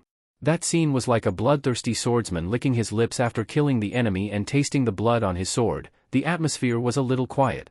Pei Fong stared at Nongzhu coldly. He looked left and right and transmitted his voice to Qi Jiujuan and Ouyangda. You've all seen it. Nongzhu is very likely to break through to the soul transformation final stage soon. Keeping him here won't do us any good. Why don't we take the opportunity now? What do you think? The two nodded slightly, obviously agreeing with Pei Fong's words. Pei Fong immediately chuckled and looked up at Nongzhu. Nongzhu, I really couldn't tell. What a good trick. Even I, Pei Fong, have to admire you. However, almost all the forces here had disciples who died in the hands of Yu Qianqiu. It's time to end it today. Nongzhu, I advise you to hand over Yu Qianqiu obediently. Don't put up any unnecessary resistance. Otherwise, hee. Don't blame us for being impolite.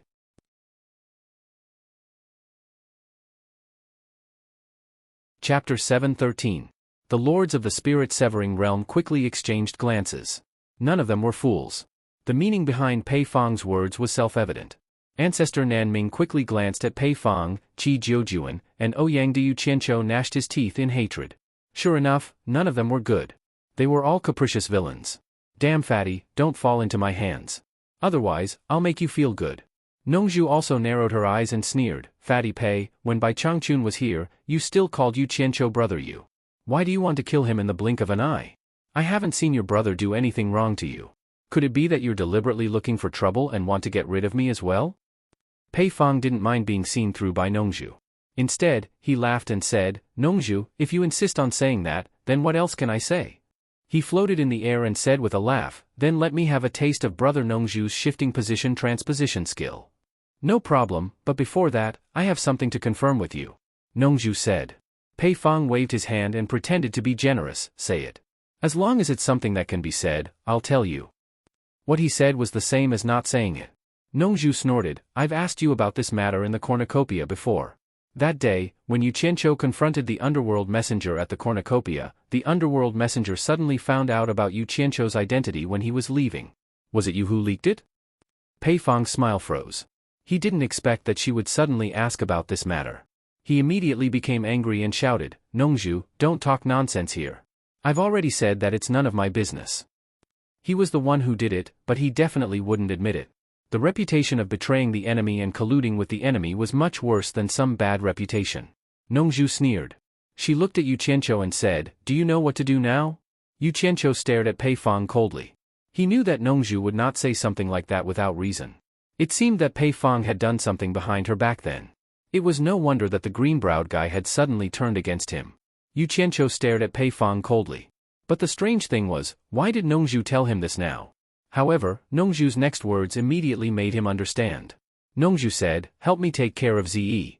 Hearing this, Yu Qianqiu was shocked. Nongzhu obviously knew that he was no match for Pei Fang, and she was entrusting him with her funeral. At this time, Nongzhu told him that she had been plotted against by Pei Fang. She just wanted to tell him that she would avenge him if there was a chance. Nongzhu was ready to die. Ancestor Nanming suddenly looked at Nongzhu.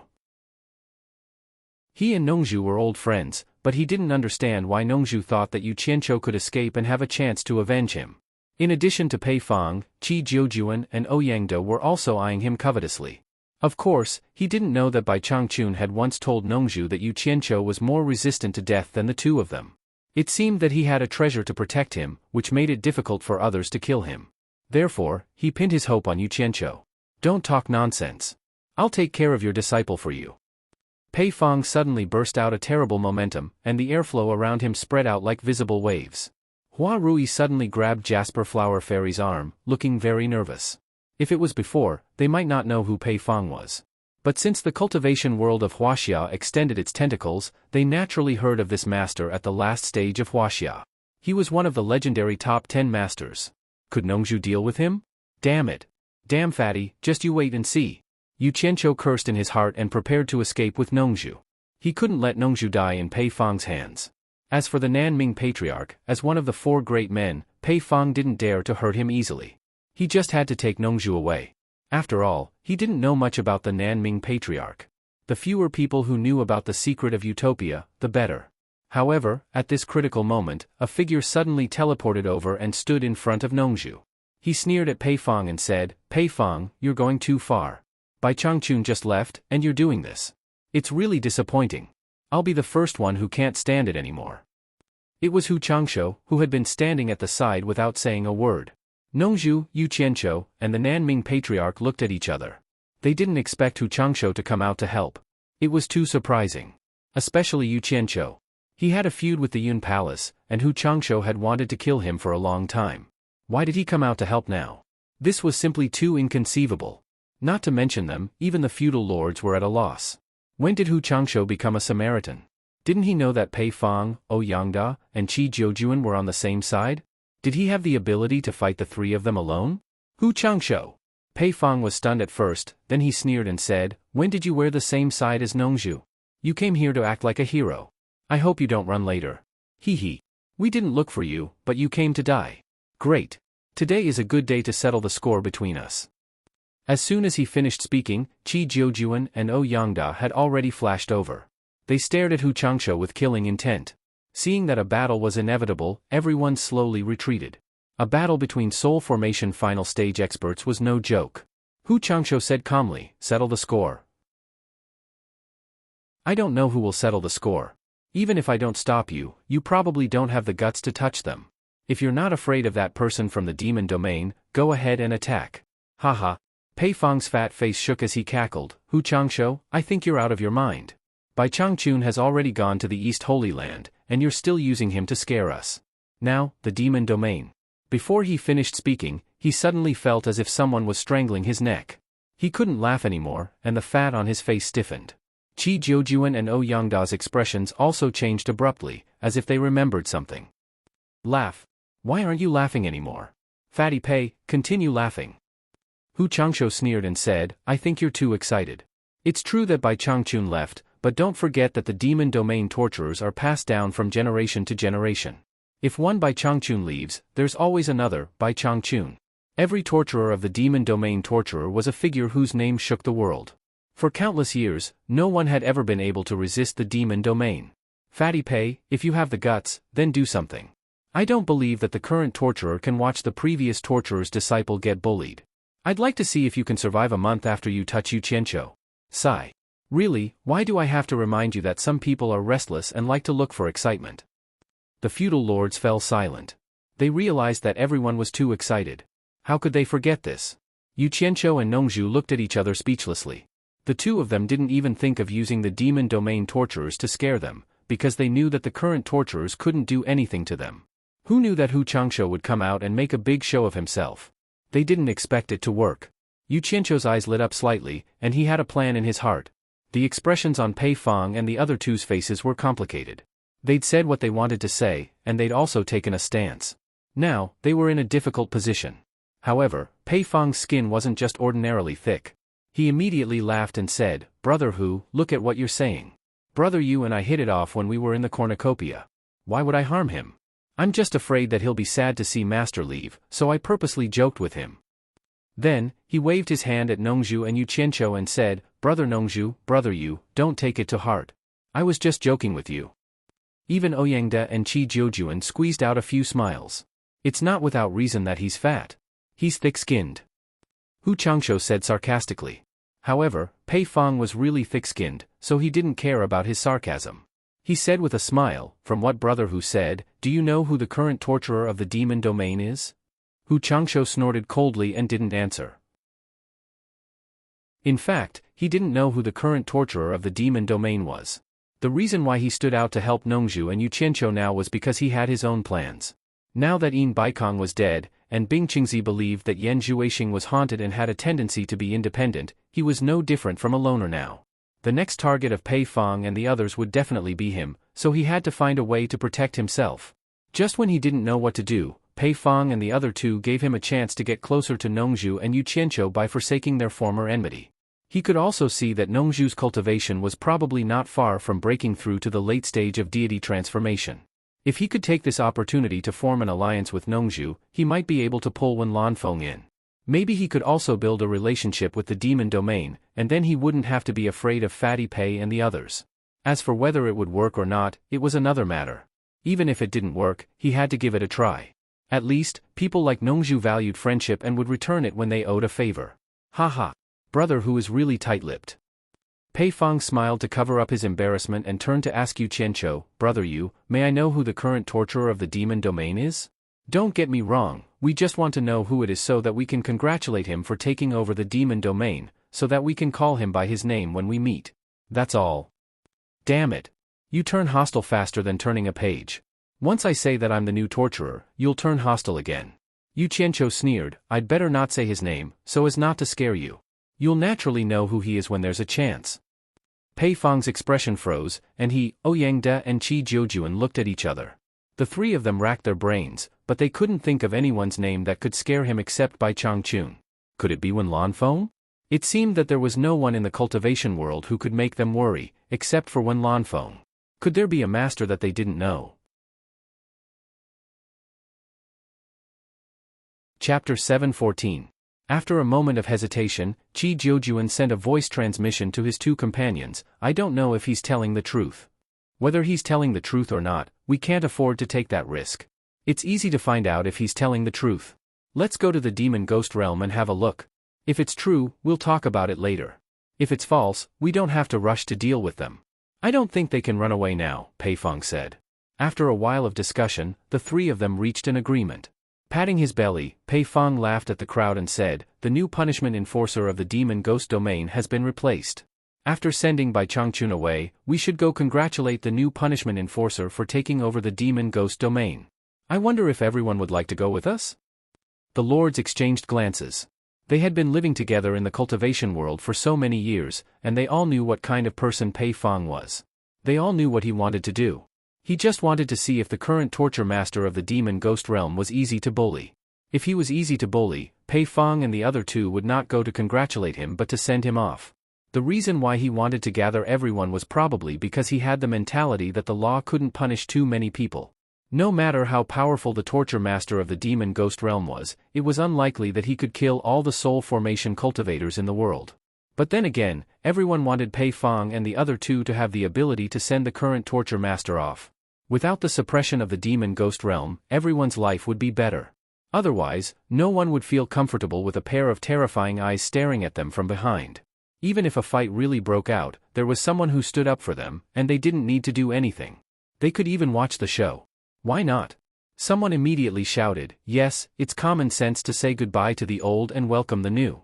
We should go to the demon ghost realm to congratulate him. With one person taking the lead, everyone followed. Good, good, good. Pei Fang looked at the crowd with a smile and then cupped his hands to Nongzhu and the others, saying, guys, it's just a misunderstanding. Please don't take it to heart. We've sent Bai Changchun away. We'll go to the demon ghost realm to congratulate the new torture master. Goodbye. He did not expect Nongzhu and the others to be kind to him. As soon as he finished his words, he flew away with Qi Jiujuan and Ouyang.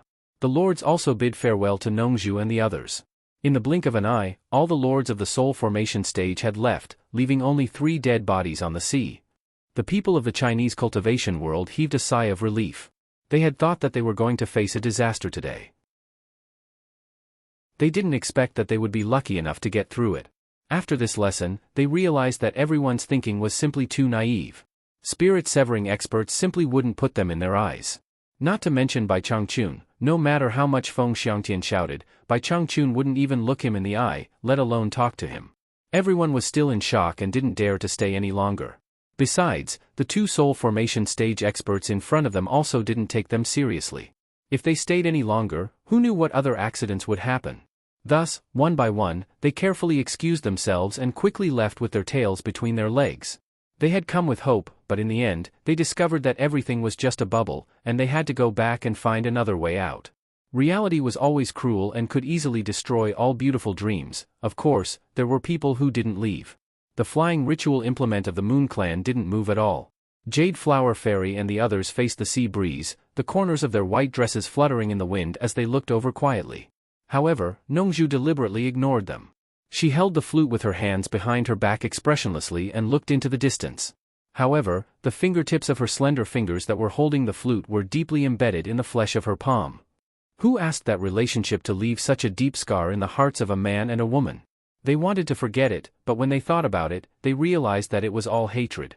They didn't know that it was because they loved each other so deeply that they were hurt so deeply and hated each other so much. The people of the Sword Clan didn't leave either. The leader of the Sword Clan looked at Nanming Ancestor and Nongzhu uneasily. He wanted to go up and talk to them, but he realized that they didn't even look at him. Thus, he cupped his hands at Yu Qianqiu and said, Yu Qianqiu, my clan is very grateful for your help this time. I really don't know how to repay you. In fact, Yu Qianqiu didn't only save his clan. If it weren't for Yu Qianqiu's interference, the other soul formation lords wouldn't have let these Huaxia cultivators go at all, not to mention Yan Ji. Yu Qianqiu glanced at him coldly, then looked at Tu Yanfeng and said with a faint smile, Elder Tu, I fulfilled my promise back then. From now on, we don't owe each other anything.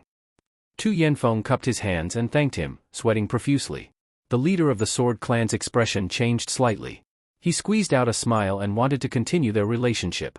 Unexpectedly, Nongzhu glared at him coldly and said indifferently, If you don't scram, you'll die. Immediately, the leader was so scared that he shivered.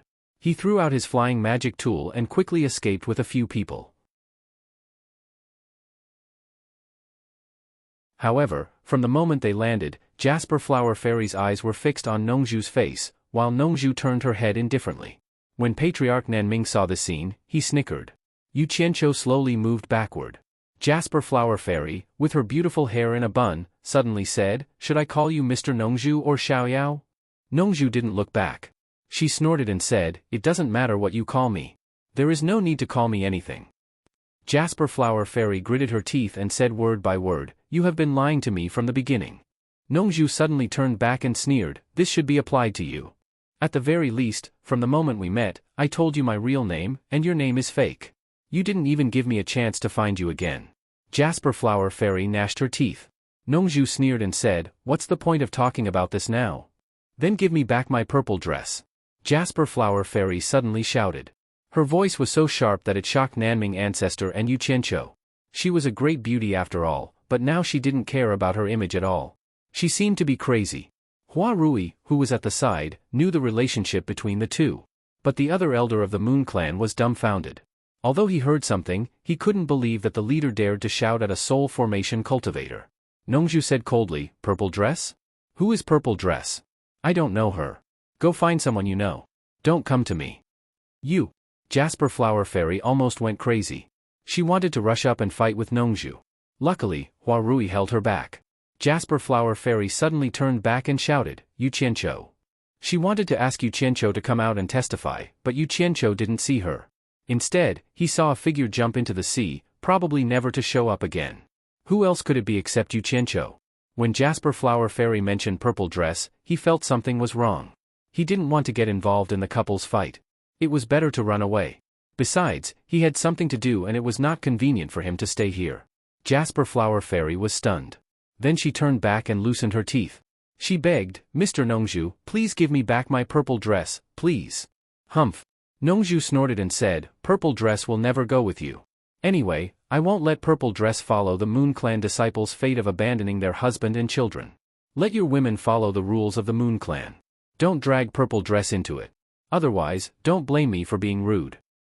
He didn't like the Moon Clan disciples who brought their daughters to the clan and abandoned their sons and husbands when they had sons.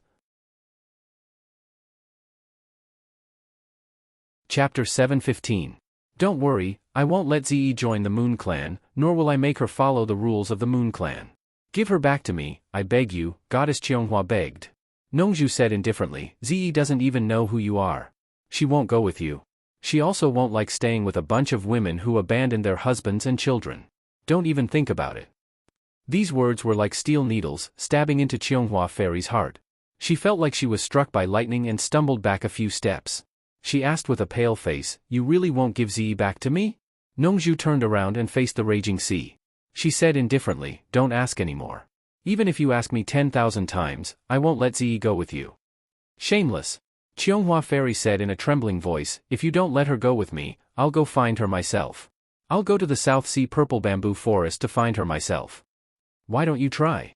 Nongju suddenly turned around and said word by word, if you dare to go find Zi, I will flatten the Moon Clan and kill your entire family. This is not a difficult thing for me. I mean what I say.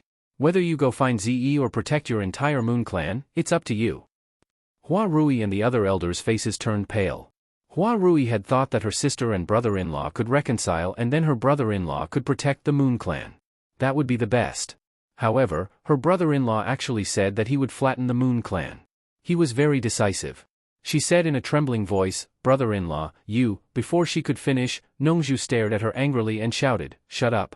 Your brother-in-law is not here. Your Moon Clan is full of heartless women. Is there a brother-in-law?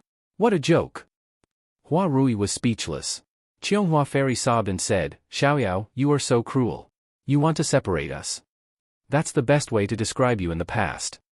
Nongju glared at him and raised the flute on her back. She said indifferently, if you keep talking, I'll kill two of you right now. Jade Flower Fairy was shocked. There were only two people beside her. Who else could she want to kill? She bit her lip so hard that it bled. She shook her head and looked at Nongju in disbelief. She couldn't believe that the gentle and refined man she had fallen in love with at first sight could actually be so cruel. Resolutely, she turned around and said, let's go. A white figure disappeared into the distance. Hua Rui looked at Nongju and sighed slightly. She wanted to say something but stopped herself. In the end, she followed another elder and flew into the sky to chase after Viburnum Fairy. The salty and humid sea breeze blew endlessly. The two people on the mountain peak stood there silently. Nanming Old Ancestor tugged at his red beard and looked at Nongju, who was deep in thought with her eyes closed, a little embarrassed. After a long time, he asked weakly, Nongju, is she Ziyi's mother? Nongju closed her eyes and nodded slightly. Nanming Old Ancestor smiled embarrassedly and said, Nongju, I'm sorry. I didn't know you two had such a relationship. Don't blame me. It was Yu Qianqiu who instigated me to do it. Damn it, he ran away first. By the way, what's going on between you two? Tell me. It's a long story. Let's talk about it when we have time. Nongju opened her eyes and said calmly, I'm worried about the demon domain now. I don't know what Yu Qianqiu is doing. No, I have to go and have a look. As soon as she finished speaking, she had already left quickly. Nanming Old Ancestor said, hey. He wanted to ask who the new torture envoy of the demon domain was, but Nongju didn't want to stay a moment longer. Thinking that he was in a bad mood at the moment, she decided to ask him later. Shuntian Island was still windy and sunny. The grass and trees swayed in the wind. In the big house at the center of the island, Yu Qianqiu stood there obediently with his hands behind his back. Lady Mu was really like a virtuous wife as she carefully helped him put on the human skin mask. She didn't know why Yu Qianqiu wanted to wear this thing to change his appearance. Although she had doubts in her heart, after the previous lesson, she knew that she should just do as he said and not ask what she shouldn't ask. If it was something she could know, Mr. would naturally tell her. Compared to the previous one, Mr. was easier to get along with. Unlike the previous one, he didn't even speak to her, let alone act so intimately. He made her tremble with fear all day long, and the days were really hard to bear. Now, as long as she didn't break any taboos, life was still very easy. After putting on the human skin mask, Lady Mu walked around Yu Qianqiu and looked around. After confirming that there were no flaws, she smiled and said, "Mister, it's done. It's like you've changed into a different person." As she said this, she took out a clear bronze mirror and showed it to Yu Qianqiu. Yu Qianqiu nodded with satisfaction. Lady Mu put away the bronze mirror and helped Yu Qianqiu take off his outer clothes. Then, she helped him put on a set of gray clothes that Yu Qianqiu had prepared in advance. After changing his clothes, Yu Qianqiu sat cross-legged on the ground. Lady Mu loosened his hairband and carefully combed his hair. After straightening his hair, she pulled it all the way to his back and tied it with a silk ribbon around his waist, letting it hang naturally behind him. After everything was done, Yu Qianqiu's appearance had changed completely, and he was completely different from his previous self. He also looked more like a master than before, with a proud and inviolable look. It was just that he seemed to have aged a lot. Lady Mu's eyes were filled with doubt. There was actually someone who didn't like being young and instead pretended to be old. She didn't know what Mr. was trying to do. Yu Qianqiu saw her doubt and swept the clothes on the mat into his storage bag. He smiled and said, "Lady Mu, remember, from now on, I'm not called Yu Qianqiu. I'm called Niu Yud." Niu Yud? Lady Mu was stunned, then she bowed and said, "Lady Mu will remember. When Mr. appears with this appearance, you will be called Niu Yud." Smart. Yu Qianqiu gave her a thumbs up and said with a smile, "In the demon domain, you're the only one who knows this secret. Don't tell anyone else. Give me some fresh fruits." Hearing that she was the only one in the demon domain who knew this secret, a hint of surprise flashed across Lady Mu's face. Then, she quickly brought over a long, short table and placed it in front of Yu Qianqiu with colorful fruits. Yu Qianqiu rubbed his hands and waved them like a tiger in a flock of sheep. Then, he began to enjoy the fruits. Lady Mu consciously knelt behind him and massaged his shoulders with just the right amount of strength. After eating and drinking his fill, he didn't know when he fell asleep. His head was pillowed by a pair of elastic thighs. These days were quite comfortable. When the new morning arrived, the sunlight once again shone on the rolling dark clouds of the demon ghost region. A group of more than 100 people quickly flew above the clouds, forming a powerful aura that directly split the dark clouds below, forming a straight line that quickly extended behind the group of people. After they passed, the dark clouds rolled and closed again.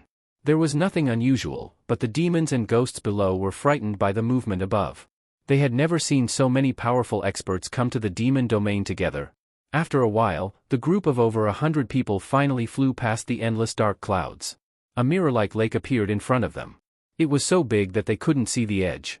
Everyone's expression became a little serious. They all knew that this was the famous 1,000-mile lake in the demon domain. The former #1 expert in the world lived on a small island in the middle of the lake. This used to be a forbidden area in the entire cultivation world. Few trespassers could survive.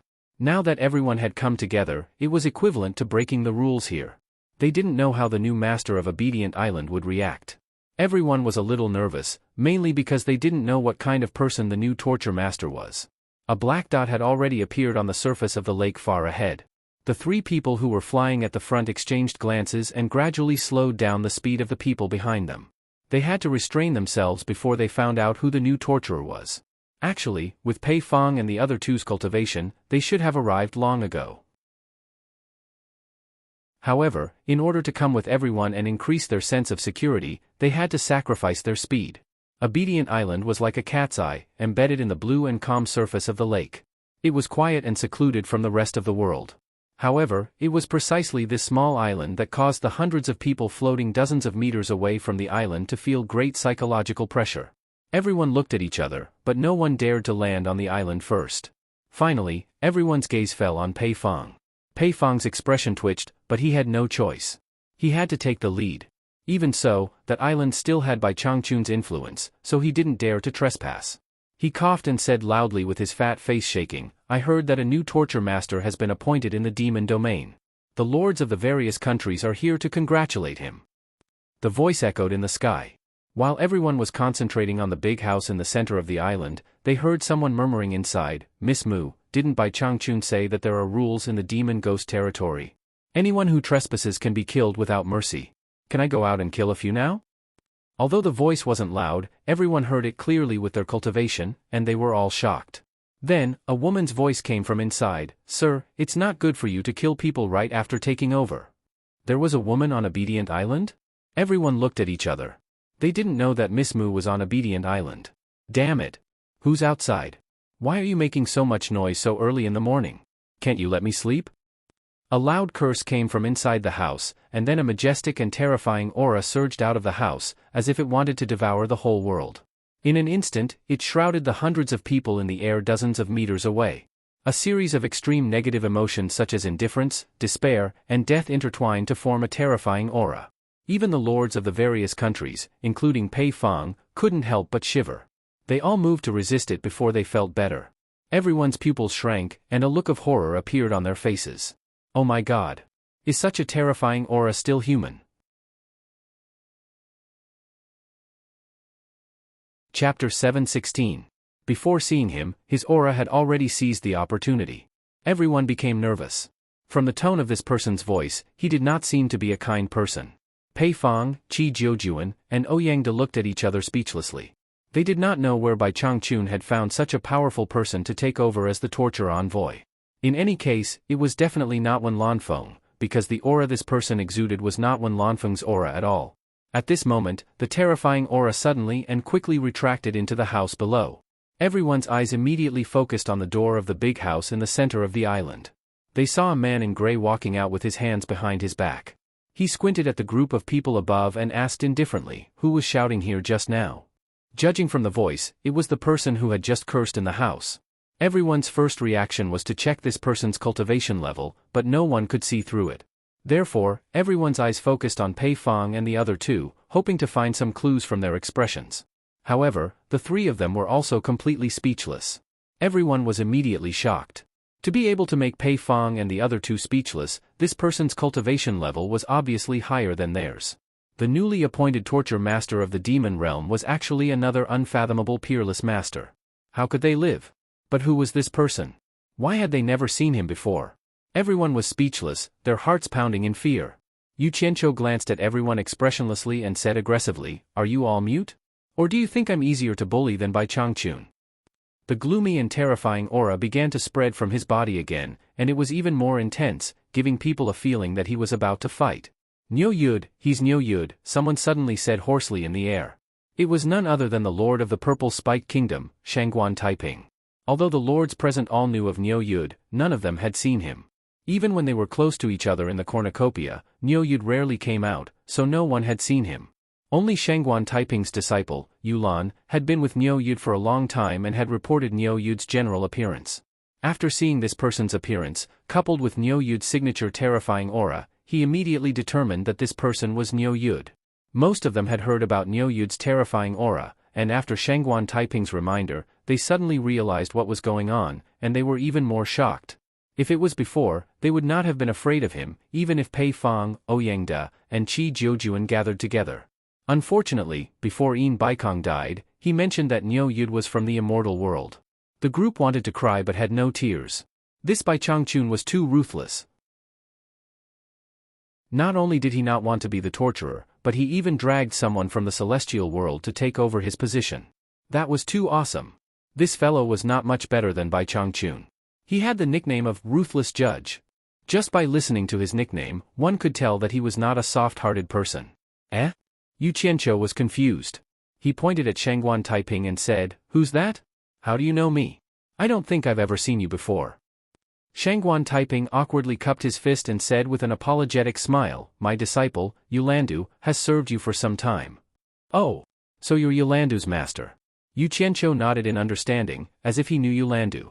Pei Fang, who was trying his best to shrink his body to make himself less conspicuous, immediately cupped his fist and said with a smile, "So it's Senior Niu who has taken over the position of the demon realm torturer. This is the blessing of the cultivation world. We've come to congratulate you. I hope we didn't disturb you." Yu Qianqiu's gaze swept over. He raised his eyebrows and said, "Damn fatty, I can tell that you're the one who was yelling just now." A mere late-stage soul formation cultivator dares to come here and yell? I think you must be tired of living. His words were filled with a murderous aura. Pei Fong was so scared that his heart was trembling. He wanted to cry but no tears came out. When did I yell? I was just greeting him politely. Don't be unreasonable just because you have a higher cultivation, okay? However, he could only keep his words to himself. The other party was so unreasonable. If he said it out loud, he would really be tired of living. Hence, he tried his best to put on an amiable smile and waved his hands. Senior Nyo, you've misunderstood us. We're only here to congratulate you on becoming the torturer. We really didn't yell. Perhaps I was too excited to see you just now, so I spoke a little too loudly and disturbed your peace. Please forgive me, Senior. No wonder this damn fatty could live until now. He was really flexible and shameless. Yu Qianqiu glared at him and said indifferently, I've misunderstood? Is there something wrong with my ears? No, no. Pei Fong waved his hands repeatedly. Senior, you have an immortal body. How could there be something wrong with your ears? I was born with a loud voice. Please forgive me, Senior. Many people looked at Pei Fong with sympathy and pity. This guy had always been reasonable when he met the strong. He had always been unreasonable when he met the weak. Now, he was the one getting his comeuppance. Hearing him say that, Yu Qianqiu's expression softened. He snorted and said, I knew it. People always praise me for being wise and powerful. How could I have misunderstood them? Everyone was speechless. This Nyo Yud was a fool who liked to listen to flattery. Pei Fong's eyes brightened and the fat on his face trembled. She was still smiling just a moment ago, but now she was trembling in fear. Everyone who saw this felt a chill run down their spines. From her actions, it could be seen that this Nyo Yud was definitely a murderous and temperamental person. Otherwise, this woman wouldn't be so frightened. Many of them wanted to escape. However, no one wanted to take the risk until the last moment. Because no one was confident that they could escape from the hands of this person from the immortal world. The scene of Yin Baikong dying at the hands of the underworld messenger was still fresh in everyone's mind. Haha. Look at what you're saying. How can I bear to let you die? Get up. Nyo Yud personally helped the kneeling Lady Mu up. Then, he tilted his head to look at the crowd and said indifferently, Today, for the sake of my maidservant, I'll let you off. However, if anyone dares to barge in again, it means that they don't respect me. When that time comes, it'll be useless no matter who begs for mercy. We don't dare, we don't dare. Everyone replied timidly. They finally heaved a sigh of relief. It seemed that they had passed today. Speaking of which, they really had to thank this tree demon called Lady Mu. Unexpectedly, Nyo Yud snorted coldly again and said, But rules are rules. You have to pay the price for breaking them. Otherwise, how can I maintain my prestige as a torture envoy? If word gets out, won't people laugh at me for being inferior to Bai Changchun? Everyone's hearts were in their throats again. They didn't know what price he wanted them to pay. They stared nervously at Nyo Yud, who lowered his head and pondered. How about this? Yu Qianqiu suddenly raised his head and looked at the crowd. He said sinisterly, according to the number of people, each of you will pay 200 million upper-grade spirit stones. Those who pay can scram. Those who don't, leave your life behind.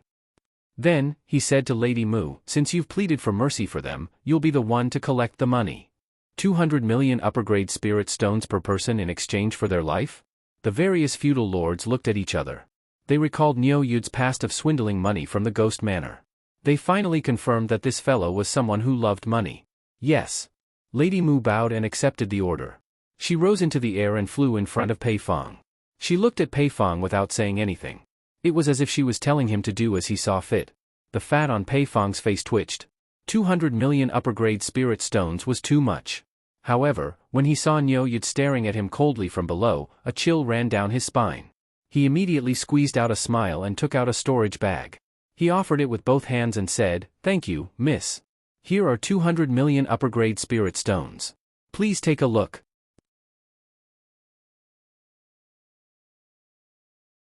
Chapter 717. The price was a little high, but compared to his life, and he could afford it, 200 million high-grade spirit stones was really not a lot. However, he felt very aggrieved. If he had known this would happen, he wouldn't have come all the way here to pay for humiliation. Wait. Everyone was shocked and looked at the person who spoke. All of them were shocked. At first, they felt the pain of paying such a large sum of money, but now, they were worried that Nyo Yud would go back on his words. Nyo Yud pointed at Pei Fong and said, He is the leader. He was loud and disturbed my sleep, so he is an exception. I will add another 100 million high-grade spirit stones. Everyone else is the same. He was really overbearing. However, Yu Qianqiu naturally had his own thoughts. Some people, they needed to be taught a lesson, especially these thick-skinned, black-hearted, and sly old foxes. If you pretended that nothing had happened and let them go for nothing, they might suspect that you had a guilty conscience. In the end, they might turn around and repeatedly test you. Towards these people, he had to maintain an appropriate amount of pressure to make them feel fear and pressure, not giving them the chance to think nonsense. He had to put on a high profile and clearly let them understand that he was more powerful than them and could take their lives at any time. The more he pressured them, the more they would be afraid of him. Of course, there had to be a limit to pressuring them. He couldn't force them to do something desperate. Therefore, he chose Pei Fong to make an example out of him. He couldn't pick a pushover at this time. By suppressing the most powerful one, he would naturally scare the others. As for why he wanted each of them to take out 200 million high-grade spirit stones, it was because when Yu Qianqiu was on Xianxian Island, he found close to 800 million high-grade spirit stones in the storage bags of Hua Zongming and the other two. It seemed that Hua Zongming and the others weren't the most powerful among the feudal lords. If they could carry so much money with them, these people definitely couldn't be any worse. Yu Qianqiu did an average calculation and estimated that each of them could take out 200 million. After all, these people were not ordinary cultivators, but local moneybags. Although a mere 1 or 200 million was a huge amount, it was not enough to hurt these local moneybags. Therefore, they should be willing to take out their money to save their lives. When Pei Fong heard that he wanted to add another 100 million, his expression became complicated. No matter how rich he was, it wasn't easy money that he picked up from the streets. Asking him to take out another 100 million just like that would be painful. After all, it wasn't 1 or 2 million, but 100 million. People were different. Pei Fong was Pei Fong, not Yin Baikong.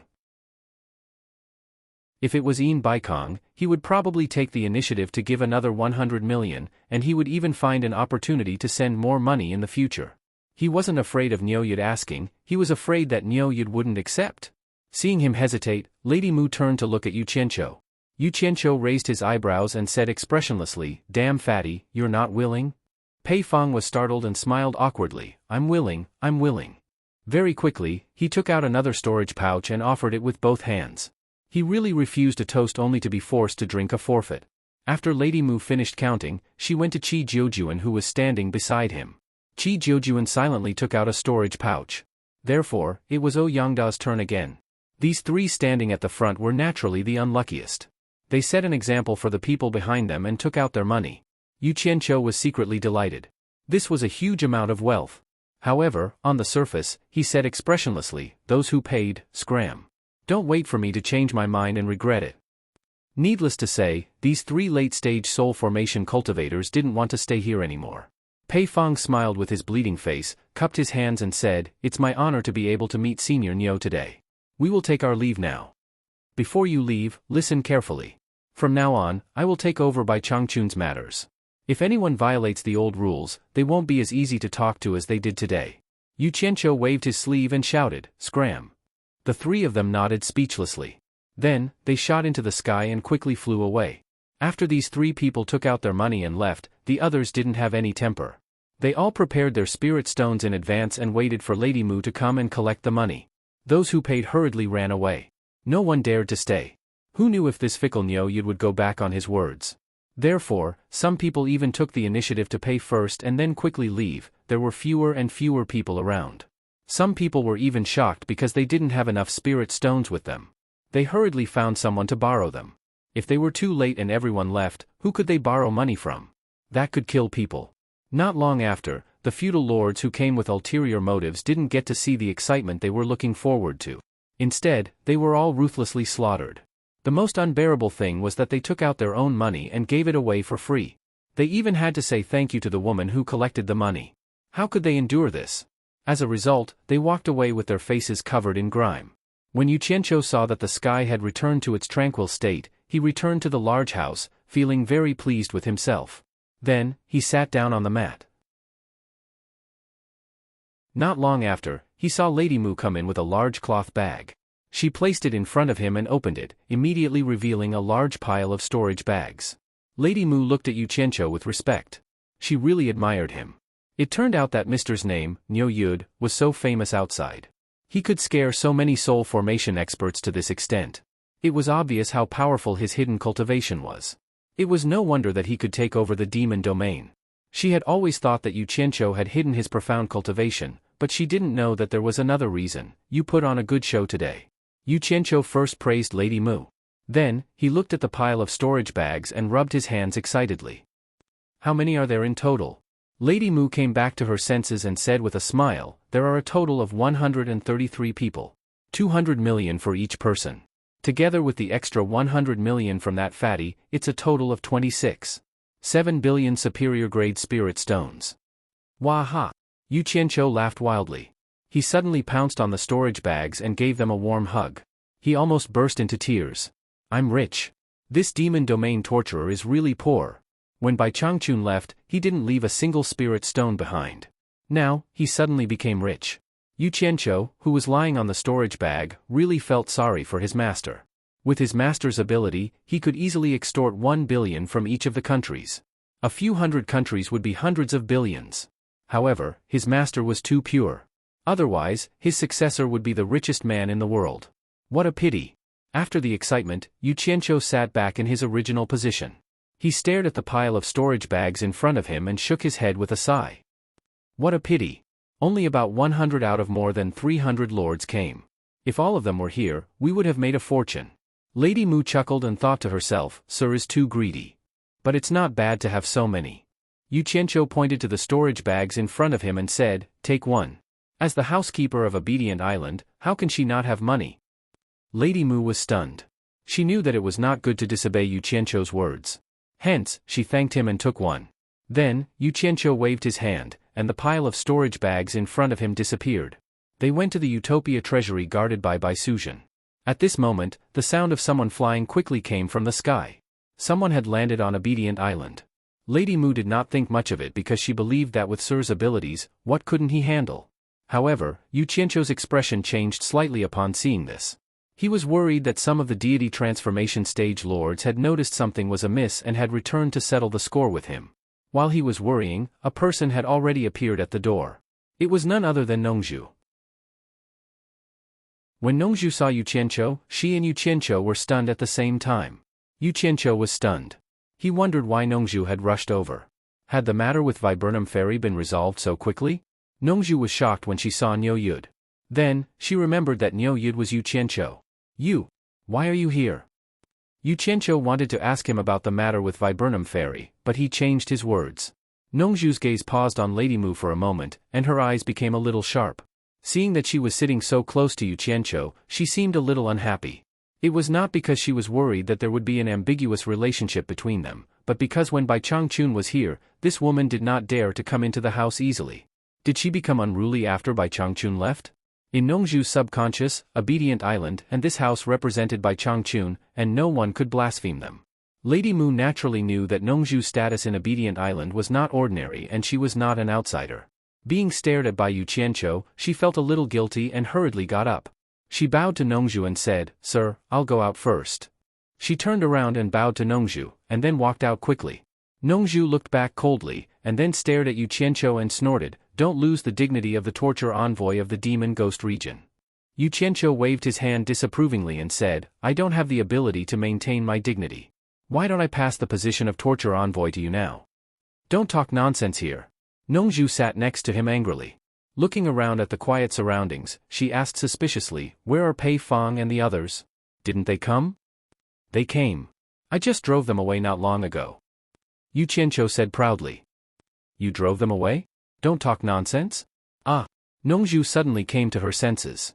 She pointed at Yu Qianqiu's face and said, You scared them away with the identity of Niu Yud? How? How could this work? It doesn't matter what method I used. As long as it can solve the problem, it's a good method. Yu Qianqiu said proudly. He decided to keep the matter of making a fortune a secret for the time being. Otherwise, he was afraid that this old man would blackmail him. Nongzhu thought for a while and nodded slowly, saying, It seems that I worried too much. But this is also good. After the news that Niu Yud has taken over the demon ghost region is spread, at least for a period of time, no one dares to disturb the demon ghost region. I can also make use of this time to seize the opportunity. Hearing this, Yu Qianqiu asked curiously, Seize the opportunity for what? Nongju was silent for a while and said, I'm going to do closed-door training for a period of time. Chapter 7:18. Yu Qianqiu laughed. His master was right. This old man had finally made up his mind to break through his cultivation. That's not right. Nongju suddenly slapped her thigh and pointed at Yu Qianqiu's nose. With your cultivation, we left Xian Island right after each other. How did you arrive at the demon region before me? There must be something behind this. Tell me honestly. Yu Qianqiu was startled. This was really hard to explain. He did come back before Yu Qianqiu, and not just a little bit earlier. He had already slept soundly on the lap of a beauty. He rubbed his nose and smiled. I've cultivated a magic art for escaping. I'm good at speed. That's why I came back earlier than you. Since he couldn't explain it clearly, he could only use self-deprecation to keep it a secret. Nongju looked at him from head to toe. She said doubtfully, no wonder you're so good at escaping. What magic art is it? Tell me. Haha. You'll know when you have the chance. Yu Qianqiu smiled perfunctorily. Seeing that he didn't want to tell her, Nongju didn't turn on him. She stood up and stared at him in silence for a while. Then she said slowly, I trust Bai Changchun's judgment. You'll have to rely on yourself from now on. She took out a jade archive and threw it to Yu Qianqiu. I've set up a message formation in the purple bamboo forest. There are coordinates in the jade archive. You can look for me if you need anything. At least, I won't leave the purple bamboo forest for a while. You're going back to the South Sea now? Yu Qianqiu stood up and followed Nongju to the door. After stepping out of the door, Nongju said with a serious expression, once Bai Changchun leaves, you won't be able to hold on for long. Sooner or later, you'll be exposed. I have to calm down and break through my cultivation to protect myself. If one day, the demon region really, at least the purple bamboo forest in the South Sea can be your home. Yu Qianqiu laughed and said, I'm not as pessimistic as you think, am I? Nongju didn't want to argue with him, so she raised her hand and said, be careful, I'm leaving. Wait. Yu Qianqiu stopped him and took out 2 storage pouches. These are gifts for Zi and Furong, one for each of them. Nongju was startled when she received it. She then injected her divine sense into it to see what it was. After seeing it, she was stunned for a long time, and the muscles on her face twitched. There were 200 million high-grade spirit stones in each of the 2 storage bags. This was the first time he had seen someone give money to a woman as a gift. Moreover, he was very generous, giving 400 million high-grade spirit stones in one go. Nongju gradually came to her senses. She gritted her teeth and asked, tell me honestly, how much money do you have? Yu Qianqiu waved his hand disapprovingly and said, it's not a lot, it's just SOSO. It should be enough to spend in this lifetime. If it's not enough, I'll just earn more. Nongju was speechless. The SOSO from this money grubber's mouth must be a frighteningly huge amount. It was better not to know, lest she was provoked. He was a rich man. He watched as Yu Qianqiu took out another jade archive and inserted something into it. Then, he took out 2 porcelain bottles and handed them to Miao Yi, saying, one of the bottles contains the limit-breaking pill, and the other contains the 7 treasures pill. There's a method to use it in this jade archive. Help me bring it to Furong. It can help her raise her cultivation level to the early stage of tribulation passing. Nongju took it and asked suspiciously, didn't you say that this thing can poison people to death? Why did you give it to Furong? Although he knew that Yu Qianqiu wouldn't harm Furong, he still had doubts and couldn't help asking. There are real and fake pills. Yu Qianqiu explained weakly. Nongju suddenly became furious and said, how dare you sell fake pills to harm people? Yu Qianqiu rolled his eyes and said, which eye of yours saw me sell fake pills? You can't talk nonsense. You, go. Nongju was so angry that she flung her sleeve and flew away. Looking at the black dot disappearing into the horizon, Yu Qianqiu shook his head and smiled bitterly. Then, he frowned and continued strolling. A cool breeze caressed his face, and the grass was fragrant. Before he knew it, he had arrived at the edge of the 1,000 Miles Lake. Looking at the sparkling surface of the lake, he couldn't help but be startled. His eyes turned, and no one knew what he was thinking. Without hesitation, he jumped into the lake. Splash! Water splashed on the surface of the lake, creating ripples. His figure disappeared from the surface of the lake. Under the water, Yu Qianqiu occasionally spat out a string of bubbles from the corner of his mouth. He dived head first into the bottom of the lake. The water was clear, and schools of fish could be seen swimming in the lake. Some of the bolder fishes even ran over to play around him as he dived, diving down with him. After diving for nearly 100 meters, the light in the water gradually weakened, and it became dark in front of him. The water pressure was getting stronger and stronger. The fish following him didn't seem to be deep-water fish. They all swung their tails and swam back upstream. Yu Qianqiu also felt a little uncomfortable. He pointed his finger downward and began to use the water formula. The surrounding water quickly separated, and his whole body seemed to be wrapped in a bubble, sinking rapidly. The surroundings became darker and darker, so dark that not a single ray of light could be seen. The surroundings were extremely quiet, giving people a terrifying sense of oppression. Yu Qianqiu himself didn't know how deep he had dived. He estimated that it was about 1,000 meters. He felt that using the water formula to repel the water pressure was also getting stronger and stronger. The huge pressure around him kept squeezing, and he gradually felt that he couldn't bear it. It was obvious that with his current cultivation, it would be difficult for him to withstand too much pressure when using the water art. Fortunately, the water formula was miraculous. It could strip the oxygen contained in the water for him to breathe. Otherwise, it would be even more uncomfortable. Just as he was hesitating whether to give up, a faint white light appeared below him. Yu Qianqiu's eyes lit up. It seemed that he was not far from the target he wanted to check out. He gritted his teeth, endured the pressure, and dived deeper. The light below grew bigger and bigger, but his face was also flushed red. The pressure was too great, and he couldn't bear it.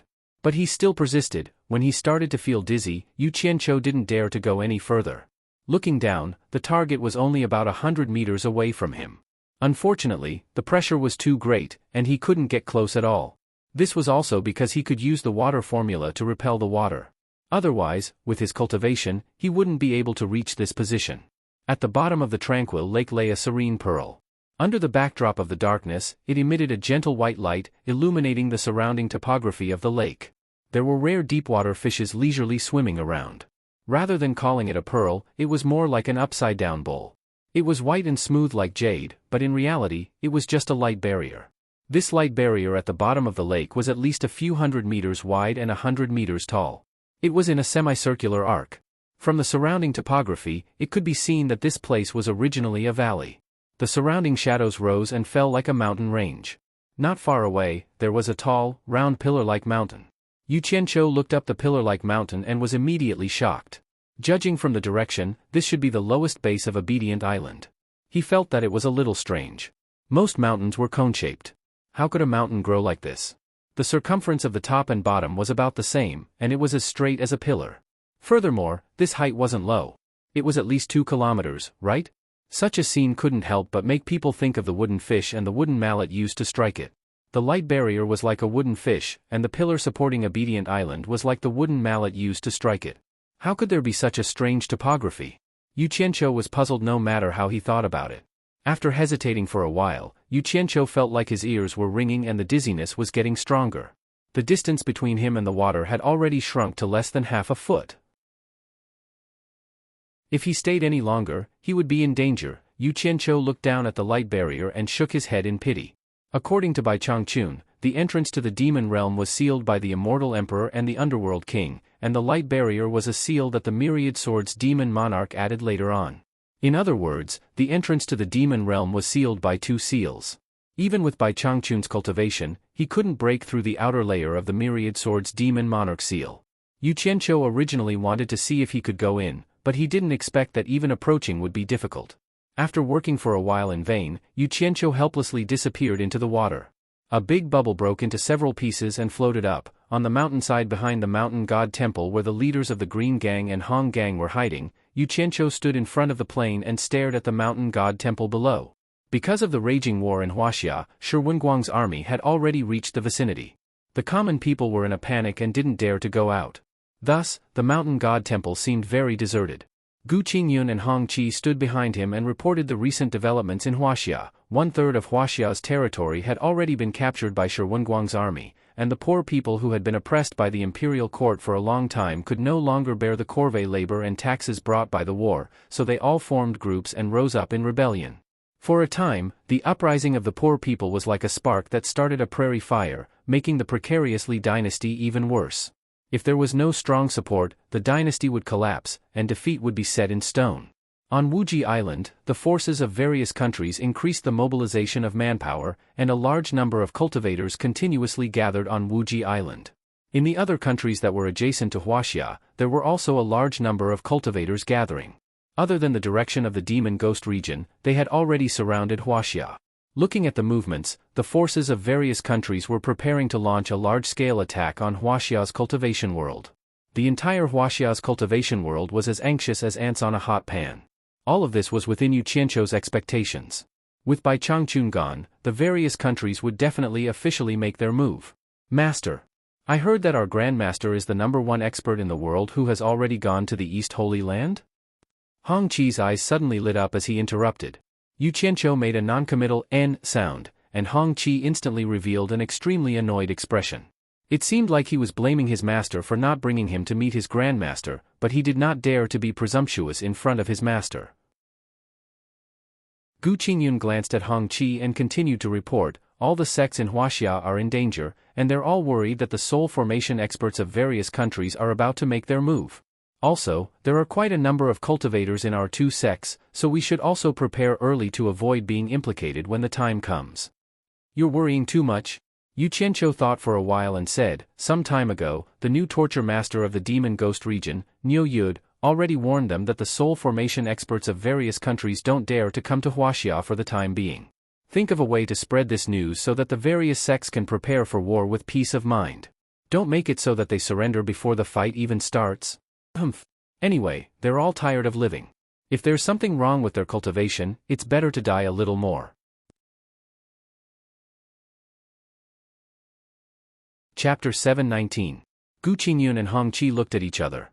Then, Yu Qianqiu continued, if they fight, as long as they don't provoke you, don't get involved. Anyway, your subordinates are all wandering itinerant cultivators. They don't have a fixed territory and are just making a living in the cracks. No matter who wins, you won't get any benefits. So, don't be used by them. Who cares who wins or loses? Continue being bandits. Yes. There's nothing bad about being a bandit. Freedom.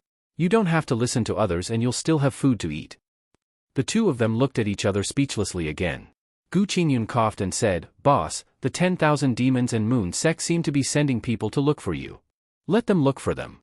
Yu Qianqiu didn't think much of it. I promised to help them deal with the soul formation experts who came to bully us. But the soul formation experts haven't attacked us yet. What's the point of looking for them? I can't be bothered with them. After giving instructions to the two of them, Yu Qianqiu returned to Utopia directly. He stood alone in a remote area and closed his eyes in deep thought. After a long time, he opened his eyes with a puzzled look, and his brows furrowed into a deep furrow. There was something that worried him. He didn't know what was going on with Bai Changchun in the East Holy Land. He searched for Bai Changchun's location in the East Holy Land several times, but he actually stopped at the same place and didn't move at all. He didn't know if it was because of the special environment in the East Holy Land or because Bai Changchun was trapped. Either situation was easy to explain. He was just afraid that Bai Changchun had met with an accident and died. His worried gaze gradually became determined. He decided to take the risk and go to the East Holy Land to see what was going on with Bai Changchun. Otherwise, how could a living person not move for a long time?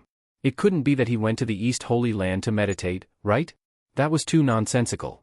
Taking a deep breath, Zhang Xian disappeared from the spot. When he reappeared, Yu Qianqiu quickly looked around vigilantly. If something was wrong, he would immediately flash back. However, what he saw and heard in front of his eyes left him in shock. The sun was shining brightly in front of him, and the salty sea breeze was blowing gently. Waves were crashing against the shore in front of him, and the tide was rising on the white beach beside him.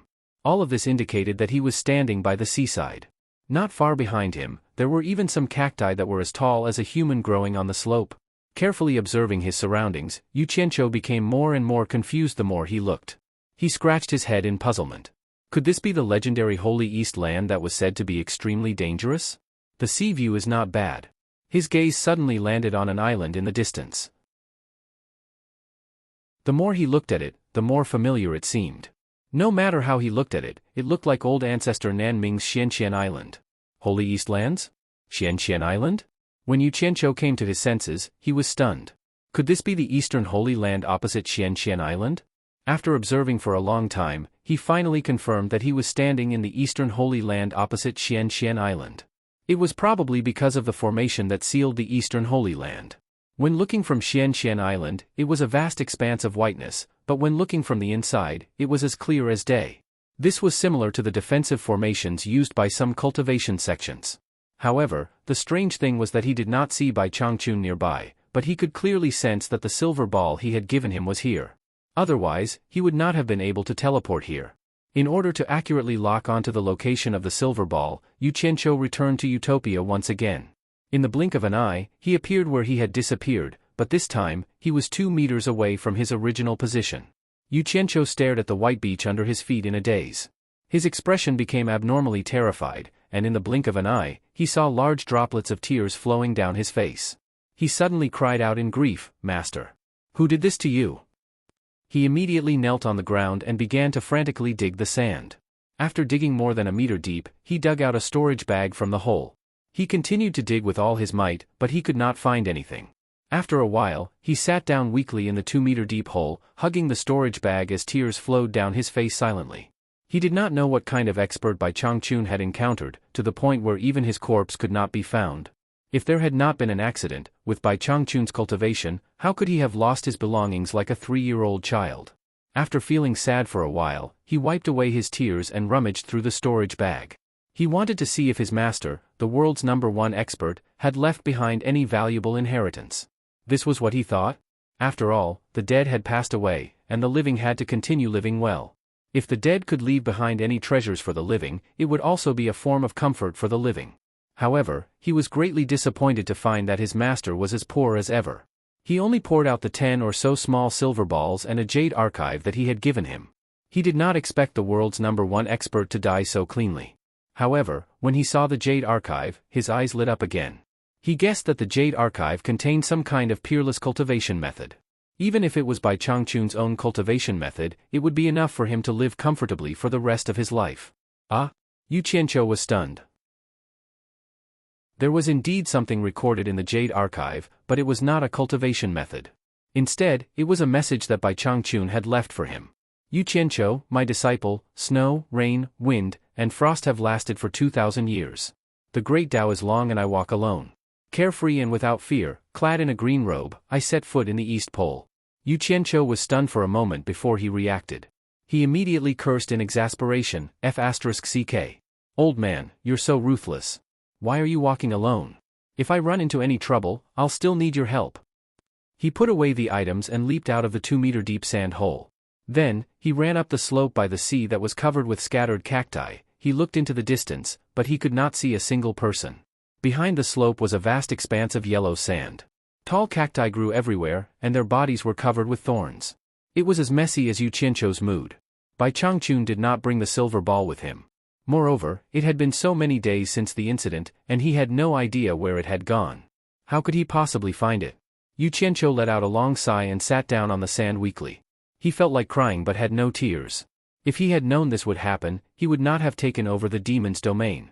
He hung his head and muttered to himself, "You have no conscience. To think that I cried so much for you." Bai Changchun's action of leaving behind the storage pouch was simple. He did not want Yu Qianqiu to find him. From his short message, it could be seen that he did not want Yu Qianqiu to save him and bring him out of the Holy Land of the East no matter how dangerous it was. Especially the third sentence, carefree and fearless. It was clear that he did not want to have any worries, and that he should go about his business and not look for him anymore. He wanted him to let go of the burden that he had been carrying for 1,000 years and go out on his own. Very cool. Typical Bai Changchun's arrogance. However, this was undoubtedly cutting off his own path of retreat. He could only charge forward without turning back no matter how dangerous it was, unless the heaven and earth formation that sealed the Holy Land collapsed. Without his biggest backer, Yu Qianqiu's mind was blank. He did not want to think about anything. Because just thinking about it made his scalp go numb. Once Niu Yu's identity was exposed, those soul formation experts who were deceived by him would not let him go. He would probably hide in Utopia for the rest of his life. As for Shi Wenguang and the others in the secular world, they would definitely end up very, very badly. I don't want to think about anything. Lying on the beach and basking in the sun, he crossed his legs and hummed a crooked song. There's no drunken sunset in the coconut grove, just a sea of blue, sunshine, beach, waves, cacti, and an old captain. After singing it many times, he suddenly stopped and got up. He patted his butt and looked around. He sneered and said, "You're relaxed after throwing me the burden. No way. No matter how big the Holy Land is, it's only this big. I don't believe I can't find you." He looked around and suddenly landed on the cactus that covered the sand. His eyes lit up, and he clicked his tongue. This thing doesn't exist in Utopia, but I can dig some back and plant them. It'll add to the scenery. He got to work immediately. The black fire saber appeared in his hand. He dug a few of them and moved them back to Utopia. When he dug the sixth one, he stabbed the saber into the sand. Suddenly, a red liquid shot out from the place where the saber was inserted, spraying him all over. Damn it! What's this? Before he could finish speaking, he smelled a strong stench. He was furious. Since he had already dirted himself, he stabbed the black fire saber into the ground. Every time he stabbed, a stream of red liquid would shoot out from the place where the saber was inserted. Such a demonic action was more or less a way to vent his anger. Bai Changchun's departure without saying goodbye had indeed made him a little unhappy. But at this moment, the ground under his feet suddenly shook violently, causing him to lose his balance. Suddenly, he felt that the ground was much higher, and there were roars coming from below. What was that? Yu Qianqiu was instantly dumbfounded. He tried his best to stabilize his body, not knowing what was below. Suddenly, 3 thick, black, vine-like things shot out from the sand within a radius of a dozen meters. They were wriggling toward him. Yu Qianqiu's gaze turned cold. He waved the black saber in his hand and destroyed them like they were mud. The stench of red liquid splattered everywhere, and chunks of things fell from the ground. The rest quickly retreated back into the sand. In the end, the roars from below became even louder, f*ck. When Yu Qianqiu was angry, there was no reasoning. He had always believed in striking first to gain the upper hand. He had already determined that there was definitely a monster below. He stabbed the saber in, not even reaching the saber handle. Fresh red and smelly blood spurted out. Yu Qianqiu pulled out the saber, and a ball of fierce black flames appeared on the saber. He had used the black flame to burn the blade, woo-woo. A deafening howl came from below. The violent tremors caused the ground to sink, and then it suddenly rose up, throwing Yu Qianqiu into the air. Yu Qianqiu, who was in the air, was covered in blood. He held the black fire saber in his hand and stared down like a god of death. You're tuning in to the Dreamy Chapters YouTube channel.